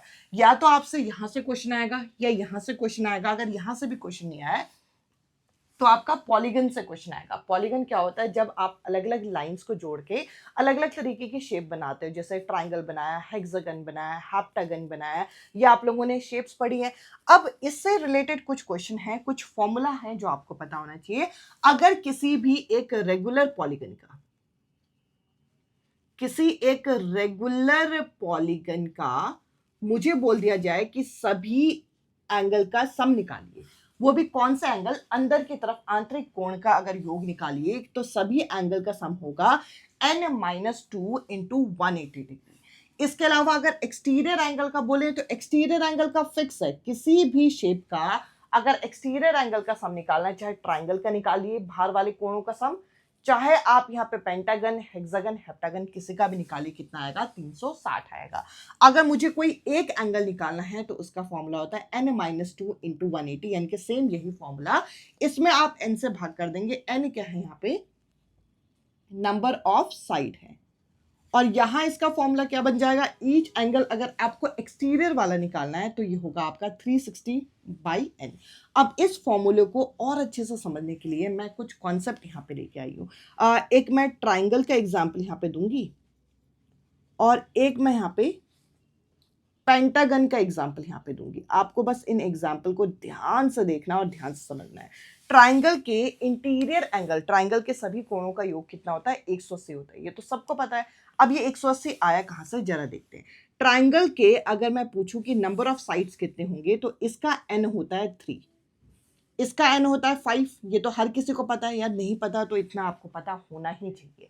अब अगर मैं ट्राइंगल के इंटीरियर एंगल का सम निकालूं, जिसका फॉर्मूला क्या है? जिसका फॉर्मूला है ये, तो यहाँ पे क्या आएगा? 3 - 2 इंटू 180। तो आंसर कितना आ गया? आंसर आ गया 180। एक्चुअल में ये फॉर्मूला यहीं से बना है। पेंटागन का भी अगर यही निकालना है, पेंटागन का निकालेंगे तो 5 - 2 इंटू 180, यानी कि 3 इंटू 180 यहाँ पे आ जाएगा और ये कितना आ जाएगा? 540 आ जाएगा। तो वैसे तो हम यूजुअली याद करते हैं कि पेंटागन के सारे इंटीरियर एंगल का सम 540 होता है, पर मैं कहूँगी इसे याद मत करिएगा, इसे सॉल्व करना आपको आना चाहिए। ऐसे ही अगर मुझे यहाँ पे जो ईच एक्सटीरियर एंगल अगर निकालना है तो मैं क्या करूँगी? 360/n। n इसका क्या है? n इसका है 3, तो 3 से भाग कर दीजिए। इसका निकालना है तो इसके केस में हम 5 से यहाँ पे भाग कर देंगे। तो इस तरीके से ये 4 चीज आपको याद रखनी है, 4 फॉर्मूले याद करने हैं। कॉम्प्लीमेंट्री सप्लीमेंट्री एंगल या ऑल्टरनेटिव एंगल या आपके पॉलीगन से क्वेश्चन आपका डेफिनेटली पूछा जाएगा। तीनों में से एक, या आप लकी हुए तो आपके सेट में 2 क्वेश्चन यहाँ पे आपके आ सकते हैं। अब चलिए आगे के कॉन्सेप्ट को जरा डिस्कस करें। अब मैं आप लोगों के साथ इस सेशन को यहाँ पे कंटिन्यू करूंगी और अब हम यहाँ पे डिस्कस करेंगे कुछ और इंपॉर्टेंट कॉन्सेप्ट। जो कॉन्सेप्ट मैंने यहाँ पे स्क्रीन में लिखे हैं, वैसे तो कहने के लिए मैं आप लोगों के साथ 5 स्पेशल टाइप यहाँ पे डिस्कस कर रही हूँ, बट जो कॉन्सेप्ट मैंने यहाँ पे आप लोगों की स्क्रीन में लिखे हैं, सभी से आपका एक एक क्वेश्चन बनता है। प्रोबेबिलिटी आपको पता है कि इसका एक क्वेश्चन आएगा ही आएगा। इसके अलावा जो आपका सिंप्लीफिकेशन टाइप का क्वेश्चन होता है, जिसमें एक्स की वैल्यू निकालना, या फिर आप लोगों का नॉर्मल एक सिंप्लीफिकेशन का, इसका एक टाइप का क्वेश्चन आपको देखने को मिलेगा। यहाँ पे आप एल्जेब्रिक एक्सप्रेशन के जब आप क्वेश्चन करते हो तो कोफिशिएंट रिलेटेड आपके क्वेश्चन पूछे जाते हैं। एल्जेब्रा का तो एक 1 शॉट रिवीजन वीडियो भी मैंने शेयर किया है, कमेंट सेक्शन में पिन फॉर्म में आपको जो मैथ्स की प्लेलिस्ट मिलेगी उसमें आप देख सकते हैं कोफिशिएंट कैसे निकालेंगे। और नंबर सिस्टम में खास करके डिविजिबिलिटी रूल का एक क्वेश्चन आता है, तो इनको सबको मैं एक साथ यहाँ पे डिस्कस कर रही हूँ। क्वेश्चंस हम लास्ट में यहाँ पे प्रैक्टिस करेंगे। तो देखिए, अगर मैं प्रोबेबिलिटी की बात करूं, प्रोबेबिलिटी होता है कि आने की कितनी पॉसिबिलिटी है। फॉर एग्जांपल, अगर आप एक कॉइन को टॉस करते हैं, कॉइन को टॉस करेंगे तो उसको टॉस करके क्या रिजल्ट आएगा? या तो आपका हेड आ सकता है या तो आपका टेल आ सकता है। तो अगर हम हेड या टेल की प्रोबेबिलिटी देखते हैं तो उसके कितने पास हैं? इसके टोटल 2 आपके पास हैं, तो 2 नीचे आएगा। और यहाँ पे हेड या टेल आने की प्रोबेबिलिटी कितनी है? 1 है। तो प्रोबेबिलिटी आता है आपका number of possible outcome by divided by total number of outcome. Total number of outcome इसमें कितने हो गए? टोटल नंबर ऑफ आउटकम हो गए इसमें 2। अब क्वेश्चन यहाँ पे आप लोगों का थोड़ा सा कॉम्प्लिकेटेड हो जाता है जब आप लोगों का बोला जाता है यहाँ पे कि हमने क्या किया, 2 डाइस को क्या किया, यहाँ पे रोल किया। अगर आप 2 डाइस को साथ में रोल करोगे तो इस तरीके की जो पॉसिबिलिटी है वो आपकी बनती है। एक डाइस में कितने आपके साइड होते हैं? टोटल 6 साइड होते हैं, और एक डाइस में टोटल आपके 6 साइड, मतलब दोनों तरफ मैंने इस तरीके से बना दिया। अब 1-1 आने की पॉसिबिलिटी कितनी है? 1-1 आने की ये है, 1-2 आने की इतनी है। अगर इस तरीके से आप पूरा फ्लो चार्ट बनाते हैं तो पॉसिबिलिटी टोटल कितनी बनती है? 6 को मल्टीप्लाई करके 36 आता है। कैसे? यहां से ये कितने हो गए टोटल? ये हो गए आपके 6। और इस तरीके से अगर इस फ्लो चार्ट को मैं पूरा करती हूँ, 4-1 4, ये 5-1 6-1, इस तरीके से मैं पूरा करती हूँ, तो यहाँ पर से भी ये कितने आ गए? यहाँ से भी 6 आ गए। तो 6 और 6 को मल्टीप्लाई करके कितना आ गया? 36 आ गया। अब 36 तो आपका डिनोमिनेटर में आ जाएगा। अब क्वेश्चन में किस तरीके से पूछते हैं? क्वेश्चन में बोलेंगे कि आपको यहाँ पे बताना है कि ऐसे कितने आपके नंबर्स बैठेंगे जिनका सम जो है आपका 3 बैठेगा। तो ये आपका हो गया 1 + 2 3, 2 + 1 3। तो इस तरीके से आप यहाँ पे 2 पॉसिबिलिटी लिख सकते हो। अब ऐसे भी पूछ सकते हैं कि कितने आपके ऐसे आउटकम होंगे जिनका सम आपका 5 से ज्यादा होगा, 5 या 5 से ज्यादा। तो 5 से ज्यादा इनका सम है, 5 से ज्यादा इनका सम है, 5 से ज्यादा इनका सम है, इनका सम है, 5 इनका सम है। तो ऐसे करके आप आउटकम निकालोगे कितने आ गए, उसको आप न्यूमरेटर में यहाँ पे प्लेस कर दोगे। तो इस तरीके की प्रोबेबिलिटी के क्वेश्चन आते हैं। या फिर कोई एक पर्टिकुलर नंबर लेटर दे देते हैं, जैसे कि मैथमेटिक्स आपको यहाँ पे दे दिया, मैथमेटिक्स में आपको यहाँ पे बताने कि कितने आपके वॉवल्स होंगे। तो वॉवल्स आपको यहाँ पे पता होने चाहिए। इसके लिए वॉवल्स क्या होते हैं, जो कि आपके ए ई आई ओ यू इस तरीके के आपके टर्म होंगे। तो वॉवल्स कितने हैं आप यहाँ पे काउंट करोगे, उसके बाद टोटल कितने लेटर है उससे उसे डिवाइड कर दोगे। तो इस तरीके के अलग अलग टाइप के क्वेश्चन आते हैं, जो कि अभी हम यहाँ पे डिस्कस करेंगे। इसके अलावा अगला अगर हम यहाँ पे देखिए तो ये आता है सिंप्लीफिकेशन। अब देखिए सिंप्लीफिकेशन का कोई भी क्वेश्चन आ गया तो आप लोगों को एक चीज ध्यान में रखना है कि आप लोगों को बोर्डमास रूल यहाँ पे यूज करना है। अगर उस क्वेश्चन में कहीं पर भी कोई ब्रैकेट है तो पहले आप ब्रैकेट को ओपन कर लीजिए, या इसके अलावा कोई भी अंडर रूट या पार आपको इस तरीके से दे रखी है तो आप उसे सॉल्व करेंगे। इसके अलावा नेक्स्ट आप यहाँ पे क्या करेंगे, नेक्स्ट आप यहाँ पे डिवाइड करेंगे, उसके बाद मल्टीप्लाई करेंगे, उसके बाद ऐड और उसके बाद सब्सट्रैक्ट। इसको करने के लिए एक, जैसे फॉर एग्जांपल मेरे पास ये दे रखा है, जैसे यहाँ पे 2 प्लस यहाँ पे हमें 25 डिवाइडेड बाई 5 इंटू 3 यहाँ पे दे रखा है। अगर मुझे इस क्वेश्चन को सॉल्व करना है तो कभी भी मैं इन दोनों को सीधा प्लस नहीं करूंगी। बोर्डमास रूल बोलता है कि ब्रैकेट वगैरह नहीं है तो आप सबसे पहले क्या करेंगे, सबसे पहले आप डिवाइड करेंगे। तो डिवाइड करने के लिए मैं क्या करूंगी, इन दोनों को यहाँ पे डिवाइड करूंगी, तो यहाँ पे आएगा 5 इंटू 3। अभी भी मैं सीधा इन दोनों को यहाँ पे प्लस नहीं कर सकती। कैसे नहीं कर सकती, डिवाइड के बाद आपको क्या करना होता है, मल्टीप्लाई करना होता है। मल्टीप्लाई करने के लिए आप इन दोनों को मल्टीप्लाई करेंगे तो 3 5 से कितना आ जाएगा, 3 5 आ जाएगा आपका 15, और 15 में अब 2 प्लस करेंगे तब आएगा आपका 17 आंसर। अगर आप इस सीक्वेंस को फॉलो नहीं करते हो तो क्या होगा, तो क्वेश्चन आपका गलत हो जाएगा। अभी हम बोर्डमास रूल से सिंप्लीफिकेशन के क्वेश्चन भी करेंगे। नेक्स्ट आप लोगों का जो टाइप है वो आप लोगों का यहाँ पे पूछा जाता है कोफिशिएंट रिलेटेड क्वेश्चन। इस तरीके की कोई भी अलजेब्रिक आइडेंटिटी है आपके पास, एक्सप्रेशन है, तो उसके अंदर आपके कोफिशिएंट क्या होते हैं, जो ये एक्स वाई जेड यानी कि कोई भी अल्फाबेट होते हैं उनके आगे जो लिखा होता है उसको बोलते हैं कोफिशिएंट। अब आपको अलग अलग एक्सप्रेशन दे दिए जाएंगे, कहेंगे उनको साथ में जोड़ो, उनको जोड़ने के बाद आप बताइए कि एक्स का कोफिशिएंट क्या आएगा, y का कोफिशिएंट क्या आएगा। पहले आपको उनको जोड़ना होगा, जोड़कर इस तरीके से एक इक्वेशन बनेगी। उस इक्वेशन में x का कोफिशिएंट, x स्क्वायर का कोफिशिएंट हमें यहाँ पे बताना होता है। तो इस तरीके से जो आपके यहाँ पे वेरिएबल हैं, यानी कि जो आपके यहाँ पे आप देख सकते हैं एक्स वाई या एक्स स्क्वायर या वाई जो भी टर्म लिखे हैं उसके आगे जो नंबर लिखे होते हैं, जैसे ये 5 और 8 लिखा है, ये क्या है, ये आपके हैं गुणांक, ये आपके हैं कोफिशिएंट। इसके अलावा एक और कॉन्सेप्ट हम यहाँ पे देख रहे हैं जो कि क्या है, यहाँ पे डिविजिबिलिटी रूल का। इसका क्वेश्चन बेहद इंपॉर्टेंट है, बेहद इजी भी है और आपके पेपर में आता भी है, ये डेफिनेटली आएगा।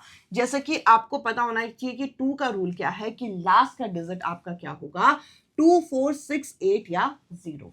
इसके अलावा सम ऑफ डिजिट अगर आपको निकालना है, यानी कि 3 का डिविजिबिलिटी रूल निकालना है, तो 3 का डिविजिबिलिटी रूल क्या होता है कि आप सभी नंबर्स का सम ऑफ डिजिट निकाल के देख लीजिए। ये बड़े से बड़ा नंबर अगर आपको दिया गया होगा, उनमें जो भी नंबर दिया गया है, जैसे कि मुझे अगर इस तरीके से 2 4 6 कैसे भी कोई नंबर दे रखा है, इसको मुझे 3 से डिवाइड करना है, तो मैं क्या करूंगी, सभी नंबर्स को प्लस कर दूंगी। 2 4 आएगा 6, 6 में 3 जोड़ेंगे, यहाँ पे आएगा 9। तो इस तरीके से पूरा आप यहाँ पे प्लस करेंगे। अगर वो जो नंबर आता है वो 3 से डिवाइड होता है तो ये पूरा नंबर भी 3 से डिवाइड होगा। इसके अलावा 4 क्या है कि उस पर्टिकुलर नंबर के लास्ट के 2 डिजिट देख लीजिएगा कि वो आपके 4 से डिवाइड होते हैं या नहीं होते। 5 के लिए क्या है कि लास्ट का डिजिट देखना है। 5 के लिए लास्ट का डिजिट या तो आपका 0 होना चाहिए या तो आपका 5 होना चाहिए। नेक्स्ट 6 का अपना कोई रूल नहीं है। 6 के लिए ये जो पूरा नंबर आपको दे रखा है ये आपका 2 और 3 दोनों से डिविजिबल होना चाहिए। 2 से डिविजिबल होने के लिए तो बस लास्ट का डिजिट देख लीजिए, लास्ट का डिजिट में 2 आ रहा है यानी कि डिवाइड होगा। 3 के लिए क्या करिए, सम ऑफ डिजिट करके देख लीजिए। अगर ये 2 और 3 दोनों से ही डिवाइड होता है मींस ये आपका 6 से डिवाइड होगा। इसके अलावा 7 का अगर हम यहाँ पे रूल देखें तो 7 के लिए क्या है, जैसे कि एक एग्जांपल ले रही हूँ, 3 4 3 यहाँ पे लिया, लास्ट के नंबर को आप क्या कर लीजिए, यहाँ पे क्या कर लीजिए, डबल क्या मतलब 2 से मल्टीप्लाई कर लीजिए। तो यहाँ पे क्या आएगा, यहाँ पे आप 2 से मल्टीप्लाई करेंगे, 2 से मल्टीप्लाई करके जैसे यहाँ पे आ गया 6। अब इस 6 को बाकी रेस्ट नंबर से आपको क्या करना है, माइनस करना है। अगर माइनस करके जो आंसर आता है वो आपका 7 से डिवाइड होगा, तो 7 से डिवाइड मतलब 7 से ये डिविजिबल होता है ये पर्टिकुलर नंबर। 8 का नियम क्या है, 8 का नियम 4 के नियम की तरह ही है। 4 के नियम में लास्ट के 2 डिजिट आपके डिवाइड होने चाहिए, जबकि 8 के नियम में बोलता है कि लास्ट के 3 डिजिट आपके डिवाइड होने चाहिए, यानी कि 3 डिजिट लीजिए और उसे 8 से डिवाइड कर दीजिए। पूरे नंबर को डिवाइड करने की जरूरत हमें नहीं है। इसके अलावा 9 का क्या है, 9 का नियम 3 के नियम से मैच करता है, यानी कि सम ऑफ डिजिट जो होगा वो 9 से भाग होना चाहिए। 10 का नियम बहुत आसान है कि लास्ट का डिजिट क्या होना चाहिए, आपका यहाँ पे 0 होना चाहिए। अब 11 का नियम जो बहुत इंपॉर्टेंट है, जो जहां से सबसे ज्यादा क्वेश्चन पूछे जाते हैं, इसके लिए मैंने एक एग्जांपल लिया है जो कि है 50259, एक नंबर है। तो सबसे पहले आप क्या करेंगे, एक नंबर छोड़ के एक नंबर इस तरीके से पैटर्न बनाएंगे, जैसे कि 5 2 और 9 का मैंने यहाँ पे पैटर्न बना दिया। 5 2 9 का पैटर्न बना के इनको यहाँ पे जोड़ दीजिए। इसके बाद बाकी बचे हुए नंबर्स का भी आप इसी तरीके से पैटर्न बनाएंगे, जैसे कि 0 और 5, 0 और 5 का पैटर्न बना के क्या आ गया यहाँ पे 5। अब अगर मैं इनका डिफरेंस निकालती हूँ, ध्यान से सुनिएगा, अगर मैं इनका डिफरेंस निकालती हूँ, डिफरेंस यहाँ पे 11 या फिर 11 का मल्टीपल 11 या 11 का मल्टीपल या आपका 0 आता है, तब ये नंबर आपका क्या होगा, 11 से डिविजिबल होगा। इनका डिफरेंस तो सीधा 11 आ रहा है, तो ये आपका नंबर जो होगा 11 से डिवाइड होगा। क्या बोला मैंने, अगर इनका अंतर 11 या फिर 11 का मल्टीपल, 11 का मल्टीपल मतलब 11 2 22, 11 3 33, ये नंबर होते हैं। अगर 11 या 11 का मल्टीपल आता है या फिर आपका 0 आता है, इन दोनों का डिफरेंस, तब जाके ये 11 से डिविजिबल होगा, अदरवाइज 11 से डिविजिबल नहीं होगा। तो इस तरीके से मैंने आप लोगों के साथ यहाँ पे प्रोबेबिलिटी का बेसिक कॉन्सेप्ट, देखिए प्रोबेबिलिटी एक ऐसा टॉपिक है, जब आप क्वेश्चन करेंगे तब आप लोगों को चीजें यहाँ पे क्लियर होंगी। इसके अलावा सिंप्लीफिकेशन का कॉन्सेप्ट यहाँ पे डिस्कस किया। सिंप्लीफिकेशन इजी है, बट आप लोग अगर बोर्ड मास रूल को सही से फॉलो नहीं करते, आप लोगों को एक्स की वैल्यू निकालने से रिलेटेड जो क्वेश्चन आते हैं, अगर आप उन्हें सही तरीके से सिंप्लीफाई नहीं करते, एलसीएम सही से नहीं लेते, तो आपकी मिस्टेक हो सकती है। अदरवाइज ये टॉपिक आपका फ्री के मार्क्स यहाँ पे देके जाता है। नेक्स्ट आपका डिविजिबिलिटी रूल, यहाँ पे आपका 8 का नियम बहुत इंपॉर्टेंट है कि लास्ट के 3 डिजिट 8 से डिविजिबल होने चाहिए। 3 के नियम 9 के नियम से क्वेश्चन आता है, यानी कि सम ऑफ डिजिट जो होगा या तो 3 से या 9 से डिविजिबल होना चाहिए। या फिर आपका 11 का रूल आता है। 11 का रूल का पैटर्न मैंने आपको बता दिया कि इनका जो डिफरेंस होगा वो आपका 11 या फिर 11 का मल्टीपल या फिर आपका 0 होना चाहिए, तब ये 11 से आपका डिविजिबल होगा। मैं उम्मीद करूंगी कि ये कॉन्सेप्ट आप लोगों को यहाँ पे क्लियर हो रहे होंगे। मैं मानती हूँ कि आप लोगों ने ये सभी चीजें ऑलरेडी पढ़ ली होगी, बट एक फाइनल रिवीजन है, कुछ स्पेशल टाइप्स हैं जो मैं आप लोगों के साथ डिस्कस कर रही हूँ, जहां से डेफिनेटली क्वेश्चन आएंगे। जिन कैंडिडेट की बिल्कुल भी तैयारी नहीं हो रखी, वो एटलीस्ट ये सारे टॉपिक तो करके जाइएगा। इनसे आपका एक एक नंबर बन के आप लोगों का मैथ्स में स्कोर जो है यहाँ पे अच्छा बन जाएगा। अब चलिए हम इस सेशन को यहाँ पे आगे कंटिन्यू करते हैं। अब मैं आप लोगों के साथ कुछ इंपॉर्टेंट क्वेश्चंस यहाँ पे डिस्कस करूंगी, जिसके बाद ये टॉपिक हमारा अच्छी तरीके से कंपाइल होगा। तो एक एक क्वेश्चन को आपको ढंग से यहाँ पे देखना है, अच्छे से इनके कॉन्सेप्ट को समझना है, ताकि आप इन क्वेश्चंस में अच्छा खासा स्कोर कर सकें। तो देखिए पहला क्वेश्चन यहाँ पे है कि if X Y and Z are respectively the number of faces, vertex and edges of a pentagonal pyramid, एक पंचभुजाकार आधार के पिरामिड के जो फलक, शीर्ष और किनारे हैं, इनकी संख्या आपको क्या दे रखी है, एक्स वाई जेड दे रखी है। तो आपको इतना क्लियर हो गया होगा कि इसमें एक्स वाई जेड आपको निकालना है। अगर ये आपका शेप क्या है, पेंटागनल है, तो पेंटागन का शेप कैसा होता है वो हम यहाँ पे सबसे पहले बना लेते हैं। तो मैंने एक पेंटागन यहाँ पे इस तरीके से बना लिया। और कैसा है, ये एक पिरामिड है, यानी कि पेंटागनल पिरामिड है, तो पिरामिड में आपका ऊपर डॉट बनता है। तो अब आप क्या करिए, अब आप इसे इस तरीके से ज्वाइन कर दीजिए सारे पॉइंट को। तो ये आपका यहाँ पे क्या बन जाएगा, ये यहाँ पे आपका पिरामिड बन जाएगा। तो किसी भी शेप को बनाने का सबसे आसान तरीका यही होता है। तो मैंने इन सभी पार्ट्स को यहाँ पे इस तरीके से ज्वाइन कर लिया। तो अगर मैं यहाँ पे इन सभी पार्ट्स को यहाँ पे ज्वाइन करती हूँ, तो मेरा पिरामिड जो है वो तैयार हो गया। अब जरा यहाँ पे देखिए क्या निकालना है आपको, फेज इसमें निकालना है। मैंने आपको बताया था कि एक पेंटागन का और स्पेशली पेंटागनल पिरामिड का फेज आप किस तरीके से निकालोगे। पेंटागन में कितनी साइड्स होती हैं, पेंटागन में आपकी 5 साइड होती हैं। तो 5 के हिसाब से अगर हम यहाँ पे देखें तो इसमें टोटल आपके फेजेस कितने होंगे, टोटल आपके फेजेस यहाँ पे होंगे 5। आपके इस साइड से यानी कि ऊपर की साइड से 5 तरीके से कवर होगा और नीचे से एक बेस, यानी कि टोटल इसके फेस कितने होंगे, टोटल इसके फेस होंगे 6। इसके अलावा अगर हम यहाँ पे वर्टेक्स की बात करें, वर्टेक्स होते हैं डॉट।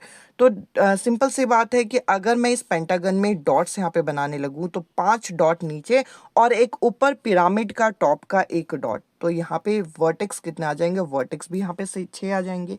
और अगर मैं एज की बात करूँ, एज होती हैं लाइंस, तो लाइंस बेसिकली मैंने कहा था पेंटागन में 5 साइड होती हैं और 5 ऊपर से डॉटेड लाइन आएंगी, तो 5 + 5 कितने हो जाएंगे 10। तो यहाँ पे XYZ आपको पता चल गया। अब आपको क्या निकालना है, x + 3y -2z निकालना है। x की वैल्यू क्या है, x की वैल्यू है यहाँ पे 6। इसके अलावा 3 इंटू हम यहाँ पे y की वैल्यू लिखेंगे, y की वैल्यू है यहाँ पे क्या 6, और उसके बाद हम यहाँ पे z की वैल्यू लिखेंगे जो कि कितनी है 10 है।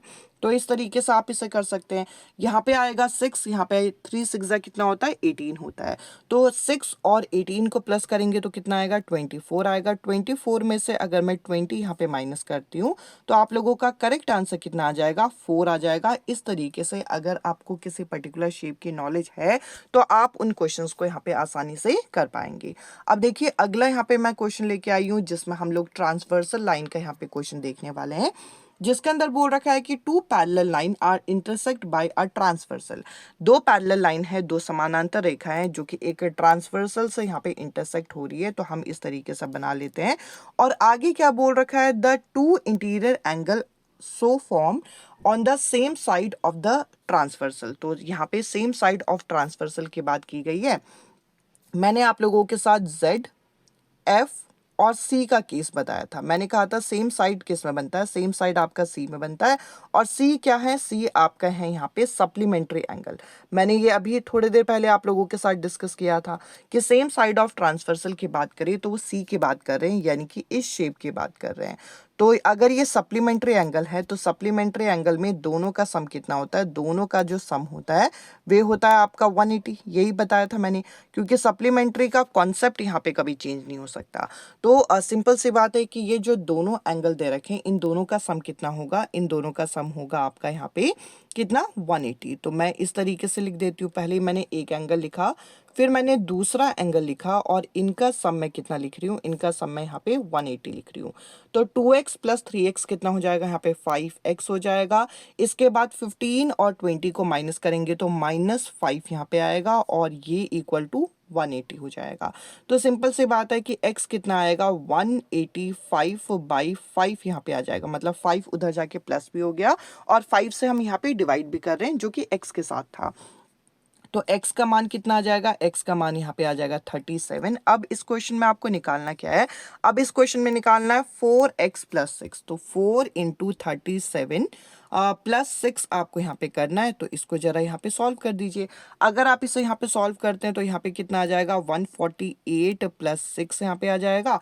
और 148 में अगर मैं 6 प्लस करूंगी तो कितना आ जाएगा 154 आ जाएगा, जो कि इस क्वेश्चन का फाइनल आंसर है। और यहाँ पे हम लोगों को सेकंड ऑप्शन में यहाँ पे दे रखा है। इसके अलावा अगर हम नेक्स्ट क्वेश्चन यहाँ पे देखें तो देखिए नेक्स्ट क्वेश्चन जो है इसके अंदर हम लोगों को क्या बोल रखा है कि एक रेगुलर पॉलीगन है जिसका एक्सटीरियर एंगल और इंटीरियर एंगल जो है ये किस रेशियो में दे रखा है, 1:4 के रेशियो में दे रखा है। तो आपको इसकी नंबर ऑफ साइड निकालनी है। तो इसके लिए आपको इसका फॉर्मूला पता होना चाहिए। जो एक्सटीरियर एंगल होता है वो उसका फॉर्मूला क्या होता है, यहाँ पे ईच एक्सटीरियर एंगल का फॉर्मूला होता है 360/n। अगर क्वेश्चन में सम बोला होता, sum of all exterior angle, sum of exterior angle, तो हम यहाँ पे सम वाला फॉर्मूला लगाते, वरना ईच वाला फॉर्मूला ही यहाँ पे अप्लाई करेंगे। तो ये है आपका एक्सटीरियर एंगल का फॉर्मूला। इंटीरियर एंगल का फॉर्मूला क्या है, इंटीरियर एंगल का फॉर्मूला होता है n - 2 × 180/n।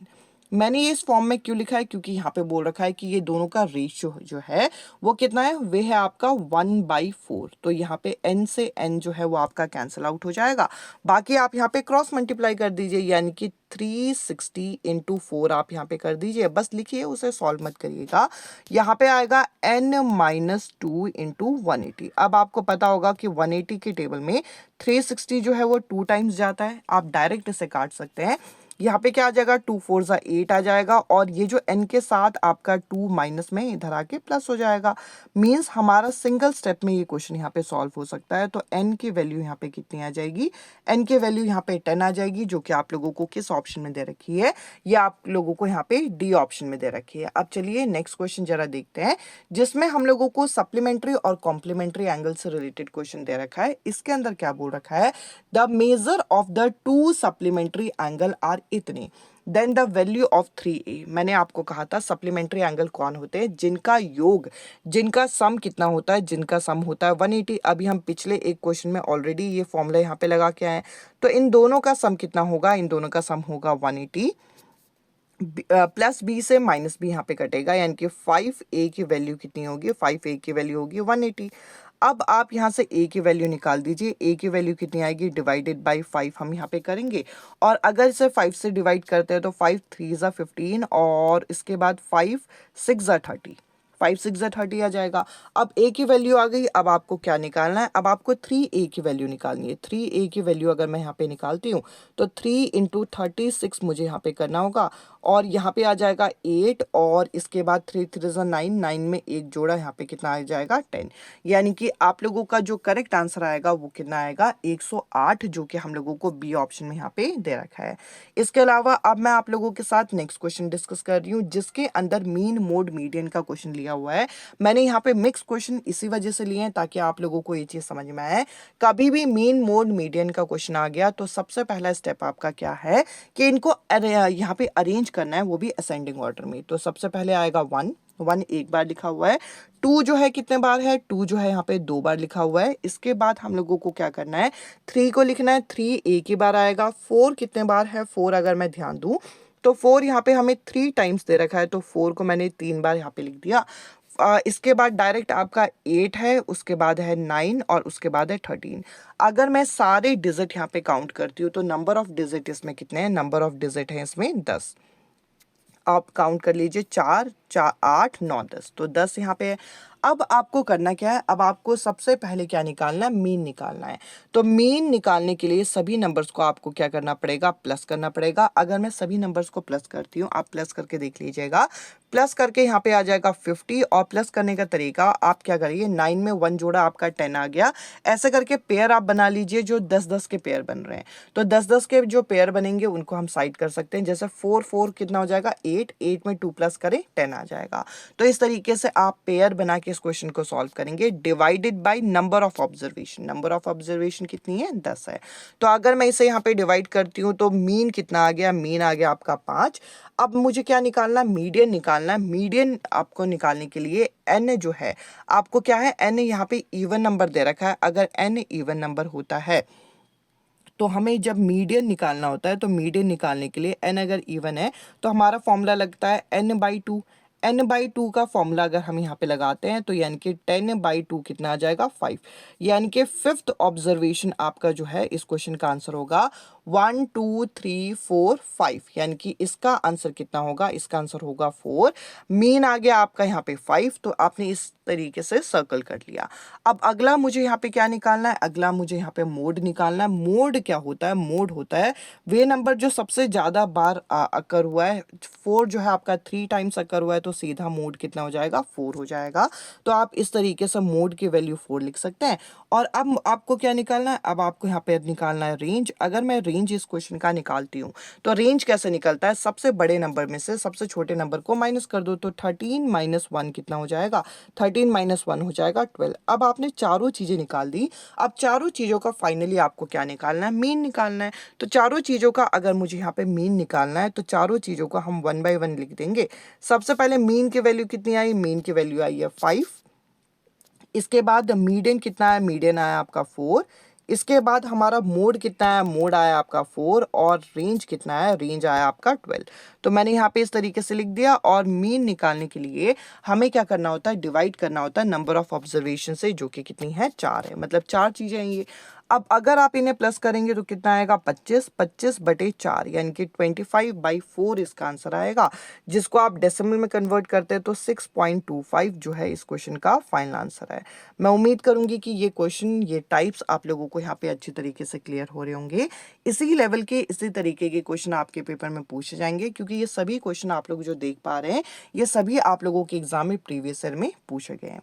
अब देखिए, ये क्वेश्चन आप लोगों को लगेगा कि इजी है, बट ये क्वेश्चन आपका 2024 के पेपर में पूछा गया रीसेंट क्वेश्चन है। अब इस क्वेश्चन के अंदर हम लोगों को क्या बोल रखा है, यहाँ पे हमें इसे सिंप्लीफाई करना है। अब इसे जब हम सिंप्लीफाई करेंगे तो हम सबसे पहले देखेंगे कि एक ब्रैकेट दे रखा है। अब आपका जो ब्रैकेट दे रखा है उसके अंदर की चीज़ों को आपको सबसे पहले सॉल्व करना होता है, क्योंकि बोर्ड मास में ब्रैकेट को ही सिंप्लीफाई करना है सबसे पहले।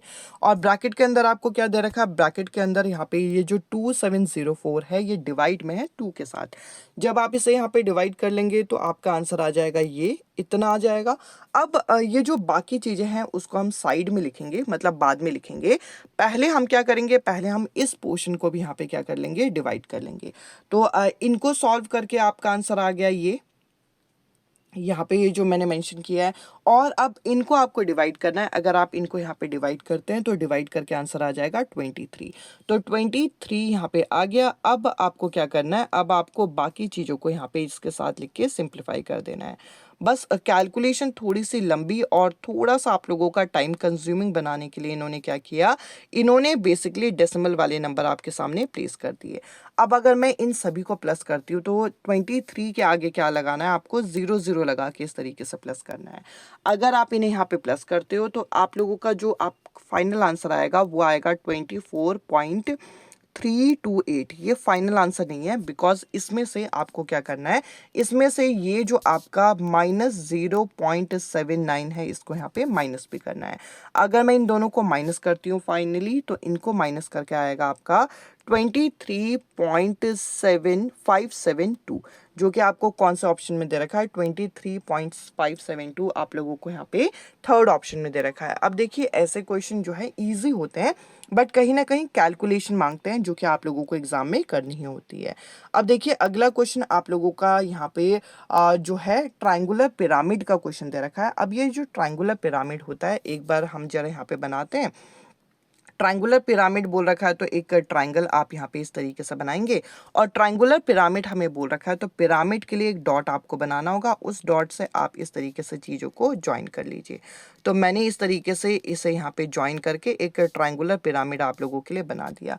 अगर ये एक ट्रायंगुलर पिरामिड है तो सिंपल सी बात है कि इसके फेस कितने होंगे, इसके फेस होंगे, ट्रायंगल की साइड होती है 3 और एक नीचे का बेस, यानी कि 4 इसका फेस होगा। इसके अलावा वर्टेक्स मतलब ये जो डॉट्स हैं वो कितने होंगे, 3 डॉट तो नीचे है, एक डॉट टॉप में है, तो 4 होगा।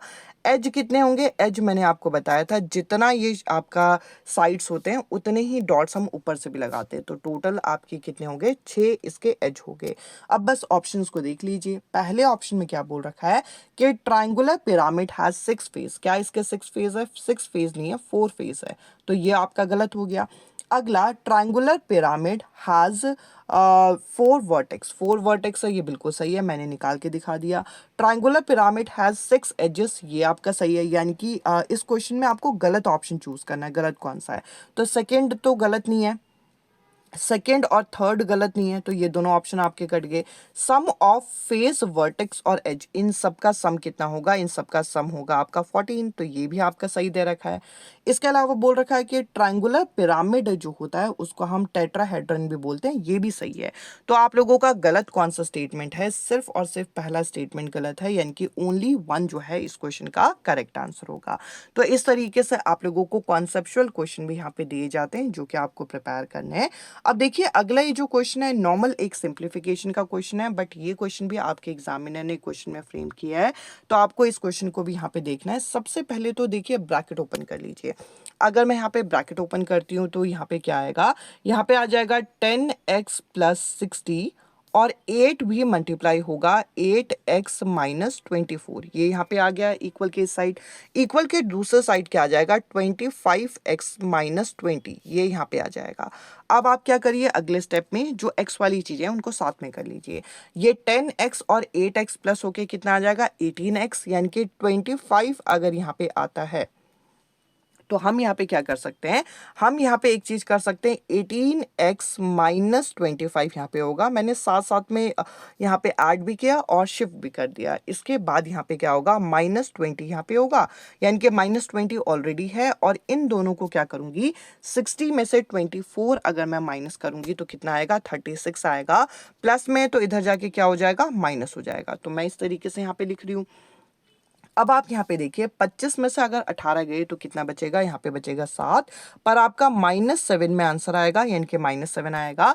यहाँ माइनस माइनस क्या होता है, माइनस माइनस होता है प्लस। अगर आप इसे प्लस करेंगे तो ये आ जाएगा 56, पर आंसर किस में आएगा माइनस में। माइनस से माइनस आपका कट गया तो x की वैल्यू कितनी आएगी, x की वैल्यू आ जाएगी 56/7। 56/7 मतलब x का मान यहाँ पे आ जाएगा 8, यानी कि 8 टाइम्स में ये पूरा का पूरा आपका कट गया। अब x आपका आ गया, आपको निकालना क्या है, आपको निकालनी है ये इक्वेशन।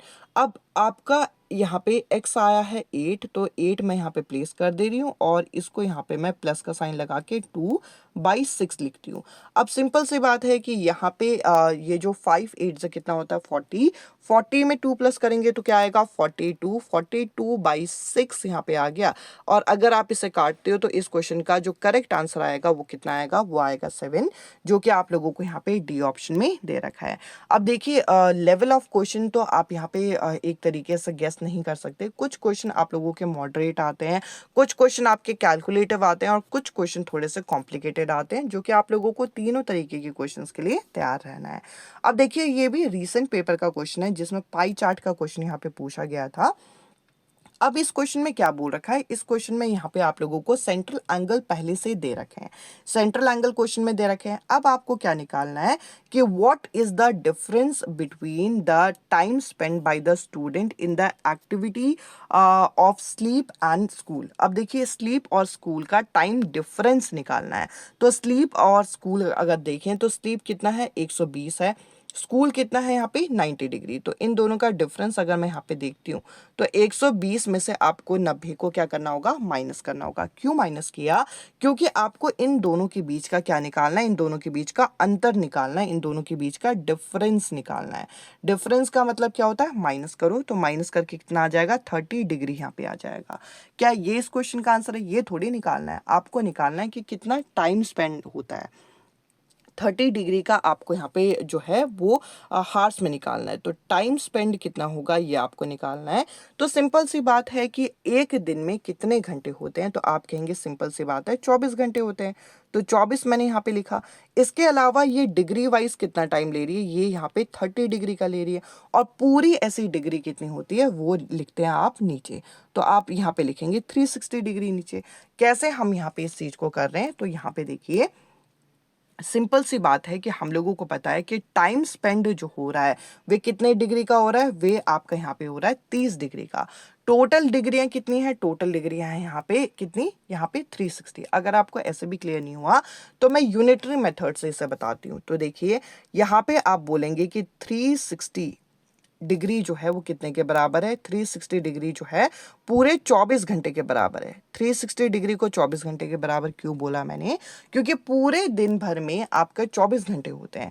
और अगर एक सेंट्रल एंगल निकाला जाए पूरे के पूरे सर्कल का, वो हो जाएगा आपका कितना, वे हो जाएगा आपका 360। अगर मुझे यहाँ पे 30 डिग्री का निकालना है तो हम यहाँ पे क्या करेंगे, यहाँ पे हमें बोल रखा है कि 360 डिग्री जो है वो 24 के बराबर है। तो हम यहाँ पे क्या करेंगे, 24 डिवाइडेड बाई 24 डिवाइडेड बाई 360। और आपको कितने डिग्री का निकालना है, आपको यहाँ पे 30 डिग्री का निकालना है। इसी चीज़ को हमने इस तरीके से लिख दिया। तो आप यूनिटरी मेथड से भी नॉर्मली इसमें कोई फॉर्मूला यहाँ पे याद किए बिना भी यहाँ पे इस क्वेश्चन को कर सकते हैं। तो देखिए इसको अगर हम यहाँ पे कैलकुलेट करेंगे तो 1 0 से 1 0 गया, इसके अलावा 3 की टेबल में कितने बार में जाएगा, 12 बार में। और यहाँ पे अगर हम काटें तो यहाँ पे देखिए 12 की टेबल में 24 जो है आपका 2 टाइम्स जाता है। तो कितने घंटे वो यहाँ पे इसका डिफरेंस निकलेगा, वो निकलेगा आपका 2 घंटे का। तो इस क्वेश्चन का जो करेक्ट आंसर है वो होगा आपका फर्स्ट ऑप्शन। मैं उम्मीद करूंगी कि ये क्वेश्चन आप लोगों को यहाँ पे क्लियर हुआ होगा। अब चलिए एक क्वेश्चन यहाँ पे प्रोबेबिलिटी का करते हैं। प्रोबेबिलिटी का ये जो क्वेश्चन है इसके अंदर क्या बोल रखा है, यहाँ पे आपको नंबर सेलेक्ट करने हैं रैंडम, कहाँ से कहाँ तक, 27 से लेकर 79 तक। आपको यहाँ पे बोल रखा है कि ऐसे नंबर आपको सेलेक्ट करने हैं जो कि 2 और 3 दोनों की टेबल से डिविजिबल हो। तो देखिए ये क्वेश्चन आप लोगों का थोड़ा लेंदी हो जाता है ऐसे अगर आपको क्वेश्चन पूछे जाते हैं। तो यहाँ पे अगर आप देखते हैं कि कौन सा ऐसे नंबर है जो कि 2 और 3 दोनों की टेबल में जाते हैं, तो वो होगा, पहला नंबर होगा 30, दूसरा नंबर होगा ऐसा 36, इसके बाद यहाँ पे होगा 42, नेक्स्ट यहाँ पे होगा 48, नेक्स्ट होगा 54, इसके बाद यहाँ पे होगा 60, देन यहाँ पे होगा 66, उसके बाद 72 और 78। तो आपके ऐसे नंबर जो कि 2 और 3 दोनों की टेबल से यहाँ पे जाते हैं, कितने नंबर हो गए, 4 4 8 1 9, 9 नंबर यहाँ पे हो गए। तो 9 ऊपर आएगा न्यूमरेटर में। अब देखिए दो ऑप्शन आप लोगों के इस तरीके से यहाँ पे कट चुके हैं। अब जरा ध्यान से सुनिएगा कि हम इनका गैप कैसे निकालेंगे। हम निकालेंगे सबसे पहले 79 में से 27 को माइनस करेंगे। जब हम इन्हें माइनस करेंगे तो कितना आएगा, 52 आएगा। क्या 52 इसका आंसर है? तो बेसिकली 52 इसका आंसर नहीं है। क्यों नहीं है? क्योंकि जब आप यहाँ पे इन दोनों को माइनस कर रहे हो तो ये दोनों चीजें माइनस हो जाए। तो हम यहाँ पे क्या करेंगे, हम यहाँ पे इन दोनों के बीच के गैप को निकालने के लिए हम इसमें एक यहाँ पे प्लस कर देंगे। तो यहाँ आप लोगों का जो फाइनल आंसर आएगा वो आएगा 53। यानी कि इस क्वेश्चन का जो करेक्ट आंसर होगा वो होगा 9/53। यानी कि 53 ऐसे नंबर हैं जिनके बीच में 9 यहाँ पे क्या है, 9 यहाँ पे प्राइम नंबर है, यानी कि 9 यहाँ पे अभाज्य संख्या है। तो इस क्वेश्चन का करेक्ट आंसर आएगा आपका डी ऑप्शन। मैं उम्मीद करूंगी कि ये क्वेश्चन आप लोगों को यहाँ पे क्लियर हो रहे होंगे। अब देखिए एक एक्सप्रेशन हम लोगों को यहाँ पे दिया गया है और इस एक्सप्रेशन में आपको यहाँ पे क्या निकालना है, कोफिशिएंट निकालना है, गुणांक निकालना है। तो सबसे पहले इस एक्सप्रेशन को आप यहाँ पे सिंप्लीफाई करिए, उसके बाद आप यहाँ पे जो कोफिशिएंट निकालेंगे, मतलब x का जो कोफिशिएंट होगा उसको किसके बराबर बोल रखा है, k के बराबर बोल रखा है। यानी कि x जो है उसकी वैल्यू क्या है, k है, और k का मान आपको यहाँ पे क्या करना है, फिर पुट कर देना है। तो सबसे पहले हम इस इक्वेशन को यहाँ पे सिंप्लीफाई करेंगे। इस x को दोनों पूरे ब्रैकेट से मल्टीप्लाई करना है, यानी कि 2x²। उसके बाद x अगर 1 से मल्टीप्लाई होगा तो यहाँ पे आएगा x, फिर ये जो 1 है ये भी दोनों से यहाँ पे मल्टीप्लाई होगा तो यहाँ पे क्या आ जाएगा, 2x, और यहाँ पे कितना आ जाएगा, 1 आ जाएगा। तो आप इस तरीके से लिखेंगे। आगे हम क्या करेंगे, इस x को हम दूसरे ब्रैकेट से मल्टीप्लाई करेंगे तो x² यहाँ पे आ गया। उसके बाद आप x को -1 से करेंगे तो -x यहाँ पे आ जाएगा, और x को अगर 2 से मल्टीप्लाई करेंगे तो 2x, और यहाँ पे आ जाएगा 2। अब आपको यहाँ पे एक चीज गौर करनी है, आपको पूरी इक्वेशन से कोई लेना देना नहीं है। आपको किससे लेना देना है, आपको सिर्फ x के कोफिशिएंट से लेना देना है। एक ये रहा, एक ये रहा, इसके अलावा एक ये। और इसमें भी आप एक चीज ध्यान दीजिएगा, यहाँ पे जब इनको लिख रहे होंगे तो आपको इनके साइन को यहाँ पे बहुत ध्यान से देखना है। मैंने इनके नंबर लिख लिए, 1 से -1 यहाँ पे कट जाएगा तो यहाँ पे क्या आ गया, 4 आ गया। यानी कि 4 जो है ये किसकी वैल्यू है, x की वैल्यू है, यानी कि k की वैल्यू आपकी 4 है। तो बस आपको क्या करना है, इसमें यहाँ पे वैल्यू को पुट कर देना है, यानी कि 2 × 4 -9। तो 8 - 9 कितना हो जाएगा, 8 - 9 हो जाएगा -1, जो कि इस क्वेश्चन का करेक्ट आंसर है। और ये हम लोगों को यहाँ पे डी ऑप्शन में दे रखा है। अब चलिए मैं आप लोगों के साथ नेक्स्ट क्वेश्चन यहाँ पे डिस्कस करती हूँ। नेक्स्ट क्वेश्चन के अंदर हम लोगों को क्या बोल रखा है, एक 9 डिजिट की संख्या है जो कि आप लोगों को इस तरीके से यहाँ पे दे रखी है। और इस 9 डिजिट की संख्या के बारे में हमें क्या बता रखा है कि ये जो नंबर है ये आपका 72 से डिविजिबल है। अगर ये 72 से डिविजिबल है तो डिविजिबिलिटी रूल आपको यहाँ पे पता होना चाहिए। मैंने इस तरीके से इस नंबर को यहाँ पे लिख दिया। और इस नंबर में अगर ये नंबर आपका 72 से डिविजिबल है तो 72 के फैक्टर बनाइए, क्योंकि 72 का रूल तो किसी ने यहाँ पे याद किया नहीं है। 72 जो है वो आपका 8 × 9 होता है, यानी कि 8 9 से क्या होता है, 72। तो इस क्वेश्चन को सॉल्व करने के लिए आपको 8 और 9 का नियम यहाँ पे पता होना चाहिए। 8 का नियम क्या है, 8 का नियम ये है कि लास्ट के 3 डिजिट जो होंगे वो 8 से डिविजिबल होने चाहिए। तो 8 के नियम को यूज करते हुए मैं क्या कर रही हूँ, मैंने यहाँ पे इस तरीके से इस नंबर को लिख दिया। 8 के टेबल में ये किस तरीके से जाएगा, तो 8 9 क्या होता है, 8 9 होता है यहाँ पे 72, और सिंपल सी बात है कि यहाँ पे कितना आ जाएगा, 6 आ जाएगा। अब 6 के साथ मैं कौन सा ऐसा नंबर लिखूं जो कि ये 8 के टेबल से पूरा का पूरा चला जाए, तो 8 के टेबल में 64 आता है। तो 64 आता है तो यहाँ पे y की वैल्यू क्या आ जाएगी, y की वैल्यू हो जाएगी 4। अब आप कहेंगे कि आपने ऐसा नंबर क्यों चूज किया, क्योंकि इस क्वेश्चन में बता रखा है ये नंबर 72 से डिविजिबल होता है। अगर ये 72 से डिविजिबल होता है तो यानी कि कहने का मतलब क्या है कि ये 8 और 9 दोनों से भी भाज्य होगा। और अगर ये डिविजिबल है तो हम यहाँ पे कहेंगे कि यहाँ पे कोई ऐसा नंबर होगा जो 8 के टेबल में पूरा का पूरा यहाँ पे कट जाए। तो y का मान कितना आ गया, y का मान आ गया यहाँ पे 4। इसके अलावा x का मान कैसा आएगा, x के मान के लिए 9 का नियम यहाँ पे देखेंगे। 9 का नियम क्या है कि सारे नंबर्स को आप इस तरीके से दूर दूर यहाँ पे लिख दीजिए, और दूर लिखने के बाद आपको क्या करना है, आपको यहाँ पे जोड़े में इन नंबर्स को यहाँ पे काट देना है। y की जगह मैं कितना लिखूंगी, y की जगह मैंने यहाँ पे लिख दिया 4। अब आपको करना क्या है, ध्यान से देखिएगा, 9 की टेबल में 9 तो कट जाएगा। इसके अलावा अगर आप 5 और 4 को देखेंगे तो 5 और 4 भी आपस में यहाँ पे कट जाएगा। इसके अलावा 3 और 6 ये दोनों जोड़ के भी 9 हो जाएंगे, यानी कि 9 9 के जोड़े बना के आपको काटना है। तो यहाँ पे क्या बचेगा, 8, फिर 8, इसके अलावा यहाँ पे 7 और x यहाँ पे बच गया। तो ये छोटा हो गया क्वेश्चन। अब अगर आप इन्हें जोड़ते हैं तो कितना आएगा, 8 8 होता है 16, 16 में अगर मैं यहाँ पे 7 जोड़ती हूँ तो यहाँ पे कितना आ जाएगा, 23, 23 प्लस x जो है वो आपका 9 से डिविजिबल है क्वेश्चन के अकॉर्डिंग। तो आप मुझे बताइए कि 23 के क्लोजेस्ट नंबर कौन सा है, सबसे सटीक पास वाला नंबर कौन सा है जो कि यहाँ पे पूरी तरीके से 9 से डिविजिबल होगा। तो आप कहेंगे 27 यानी कि 27। तो 27 और 23 के बीच में कितने का गैप है, तो 4 का गैप है। तो x का मान कितना हो जाएगा, x का मान भी यहाँ पे हो जाएगा 4। तो x की वैल्यू यहाँ पे आ गई आपके पास, y की वैल्यू आ गई। बस आप इसमें क्या करिए, इस इक्वेशन में पुट कर दीजिए। इस इक्वेशन में अगर मैं यहाँ पे पुट करती हूँ तो यहाँ पे आप लोगों के सामने क्या आ जाएगा, 3 इंटू यहाँ पे आप करेंगे 4, 2 इंटू 4, तो यहाँ पे क्या आ जाएगा, यहाँ पे आ जाएगा, आप देखेंगे कि 3 4 होता है 12, 2 4 8, यानी कि इन दोनों को जोड़ के कितना आ जाएगा, 20 आ जाएगा। और ये कौन सा ऑप्शन में दे रखा है, ये आप लोगों को सी ऑप्शन में यहाँ पे दे रखा है। अब देखिए, इससे पहले भी मैंने आप लोगों के साथ बहुत सारे सेशन लिए हुए हैं, और उन सभी सेशन में मैंने खास करके आप लोगों को बताया कि ट्रेपीजियम एक इंपॉर्टेंट फिगर है जिससे आप लोगों के एग्जाम में क्वेश्चन पूछा जाता है। इसका एरिया ऑफ ट्रेपीजियम होता है half into sum of parallel side into height. In fact यही एक ऐसा फॉर्मूला है जिससे आपके क्वेश्चन ज़्यादा यहाँ पे पूछे जाते हैं। तो देखिए, इस क्वेश्चन को जरा यहाँ पे करके देखते हैं, जिसमें बोल रखा है एक ट्रेपीजियम है। इस ट्रेपीजियम में जो आपका यहाँ पे बोल रखा है BC है वो 11 सेंटीमीटर है, और AD जो है वो आपका कितना है, वो आपका 7 सेंटीमीटर है। तो मैंने इस तरीके से एक ट्रेपीजियम यहाँ पे बना दिया। ये कितना है, ये है आपका 7, और ये है यहाँ पे एक है यहाँ पे 11, और एक है यहाँ पे 7। इसके अलावा यहाँ पे बोल रखा है इसका नाम मैंने क्या दे दिया, इसका नाम दे दिया B, इसका नाम दे दिया C, तो ये होगा A और ये होगा D। अब इस क्वेश्चन में एक लाइन हम लोगों को यहाँ पे क्या बता रखी है, यहाँ पे बोल रखा है कि DA is produce to a point F, यानी कि DA को यहाँ पे एक F पॉइंट तक प्रोड्यूस किया गया, और AF यानी कि ये पॉइंट क्या है, ये पॉइंट है आपका F, और ये कितना है, ये है 3 सेंटीमीटर। तो आप इस तरीके से इसको यहाँ पे ज्वाइन कर सकते हैं। तो इससे यहाँ पे क्या होगा, इससे यहाँ पे आप लोगों के सामने जो ये साइड है यानी कि हाइट निकल आएगी। कैसे निकलेगी, AB हमें कितना दे रखा है, AB हमें यहाँ पे 5 दे रखा है। अब अगर मैं यहाँ पे देखूं तो ये क्या है, ये बेसिकली एक आपके सामने राइट एंगल ट्राइंगल बन गया। राइट एंगल ट्राइंगल है जिसमें यहाँ पे ये आपका AF है 3, इसके अलावा AB कितना है, AB है आपका यहाँ पे 5। तो यहाँ पे पाइथागोरस लगा सकते हैं।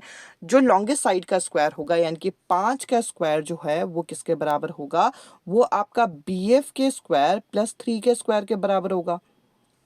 तो आप यहाँ पे 5 का स्क्वायर करेंगे तो कितना आएगा, 25 आएगा। इसके अलावा 3 का स्क्वायर करेंगे तो कितना आ जाएगा, 9 आ जाएगा। और अगर आप इसे यहाँ पे सॉल्व करते हैं तो 25 में से आप यहाँ पे क्या करेंगे, 9 को माइनस करेंगे, और ये BF के स्क्वायर के बराबर आ जाएगा। तो ये कितना आ जाएगा, ये आ जाएगा 16, 16 इक्वल टू BF का स्क्वायर। तो BF कितना आ गया, BF यहाँ पे आ जाएगा आपका 4। वैसे तो आपको अगर ट्रिपलेट याद होते हैं तो 3 4 5 का एक ट्रिपलेट होता ही है, यानी कि हाइट जो है आपकी कितनी आ गई, 4। आपके पास फॉर्मूला है, बस आप लगा दीजिए। एरिया इस क्वेश्चन का निकालना है। अगर मैं एरिया इस क्वेश्चन का निकालती हूं तो half into sum of parallel side, अगर मैं 11 और यहाँ पे जो 7 है इनको मैं जोड़ती हूँ तो यहाँ पे कितना आ जाएगा, 18 आ जाएगा। हाइट मैंने अभी निकाल दी, ये आ गई आपकी 4, तो अगर मैं इसे यहाँ पे काटती हूँ तो यहाँ पे आ जाएगा 9। 9 फोर कितना होता है, 9 फोर होता है 36, और इस क्वेश्चन का जो करेक्ट आंसर है वो है आपका 36, जो कि हम लोगों को यहाँ पे बी ऑप्शन में दे रखा है। मैं उम्मीद करूँगी कि ये क्वेश्चन आप लोगों को यहाँ पे क्लियर हो रहे होंगे। और इसके अलावा एक यहाँ पे 3D शेप है जो कि एक सिलेंडर है, इसका भी क्वेश्चन पूछा जाता है। इसका खास करके वॉल्यूम का क्वेश्चन आता है, जो कि आपको पता होना चाहिए। वॉल्यूम का फॉर्मूला होता है पाई आर स्क्वायर एच। वैसे तो और भी जो आपके शेप्स हैं वो इंपॉर्टेंट है, पर रिपीटेडली आपके ट्रेपीजियम, सर्कल और साथ ही साथ ये जो सिलेंडर है इसका क्वेश्चन पूछा जाता है। यहाँ पे हमें बोल ही रखा है कि जो इसका वॉल्यूम है, इसका कितना दे रखा है, वॉल्यूम हम लोगों को दे रखा है 7392 यहाँ पे दे रखा है। तो इसको यूज़ करके हम इसका क्या निकालेंगे, इसका रेडियस निकालेंगे। क्यों रेडियस निकालेंगे, क्योंकि हाइट ऑलरेडी यहाँ पे दे रखी है। अब जरा इसकी वैल्यू को मैं यहाँ पे लिखती हूँ, और हाइट जो है वो आपको दे रखी है, तो रेडियस निकालना है। अब बाकी चीज़ों को मैं डायरेक्ट उस साइड शिफ्ट कर रही हूँ। पाई की वैल्यू क्या होती है, 22/7, तो यहाँ उल्टा होके क्या हो जाएगा, यहाँ हो जाएगा आपका 7/22। दूसरी साइड मैंने यहाँ पे शिफ्ट कर दिया था। और हाइट कितनी है, हाइट है यहाँ पे 12। अब आप इसे यहाँ पे काटेंगे तो ये पूरी तरीके से कट जाएगा। आप इसे यहाँ पे कट करके देखिएगा, यहाँ पे जो आंसर आएगा वो आ जाएगा 196। अगर आर जो है, अब आर स्क्वायर जो है 196 आया, तो आर कितना आएगा, आर आएगा आपका 14, यानी कि 14 का स्क्वायर क्या होता है, 196 होता है। मैंने पहले के सेशन में भी बोला है, एटलीस्ट 20 तक के स्क्वायर तो आप याद कर ही लीजिए, आपको बहुत काम आएगा।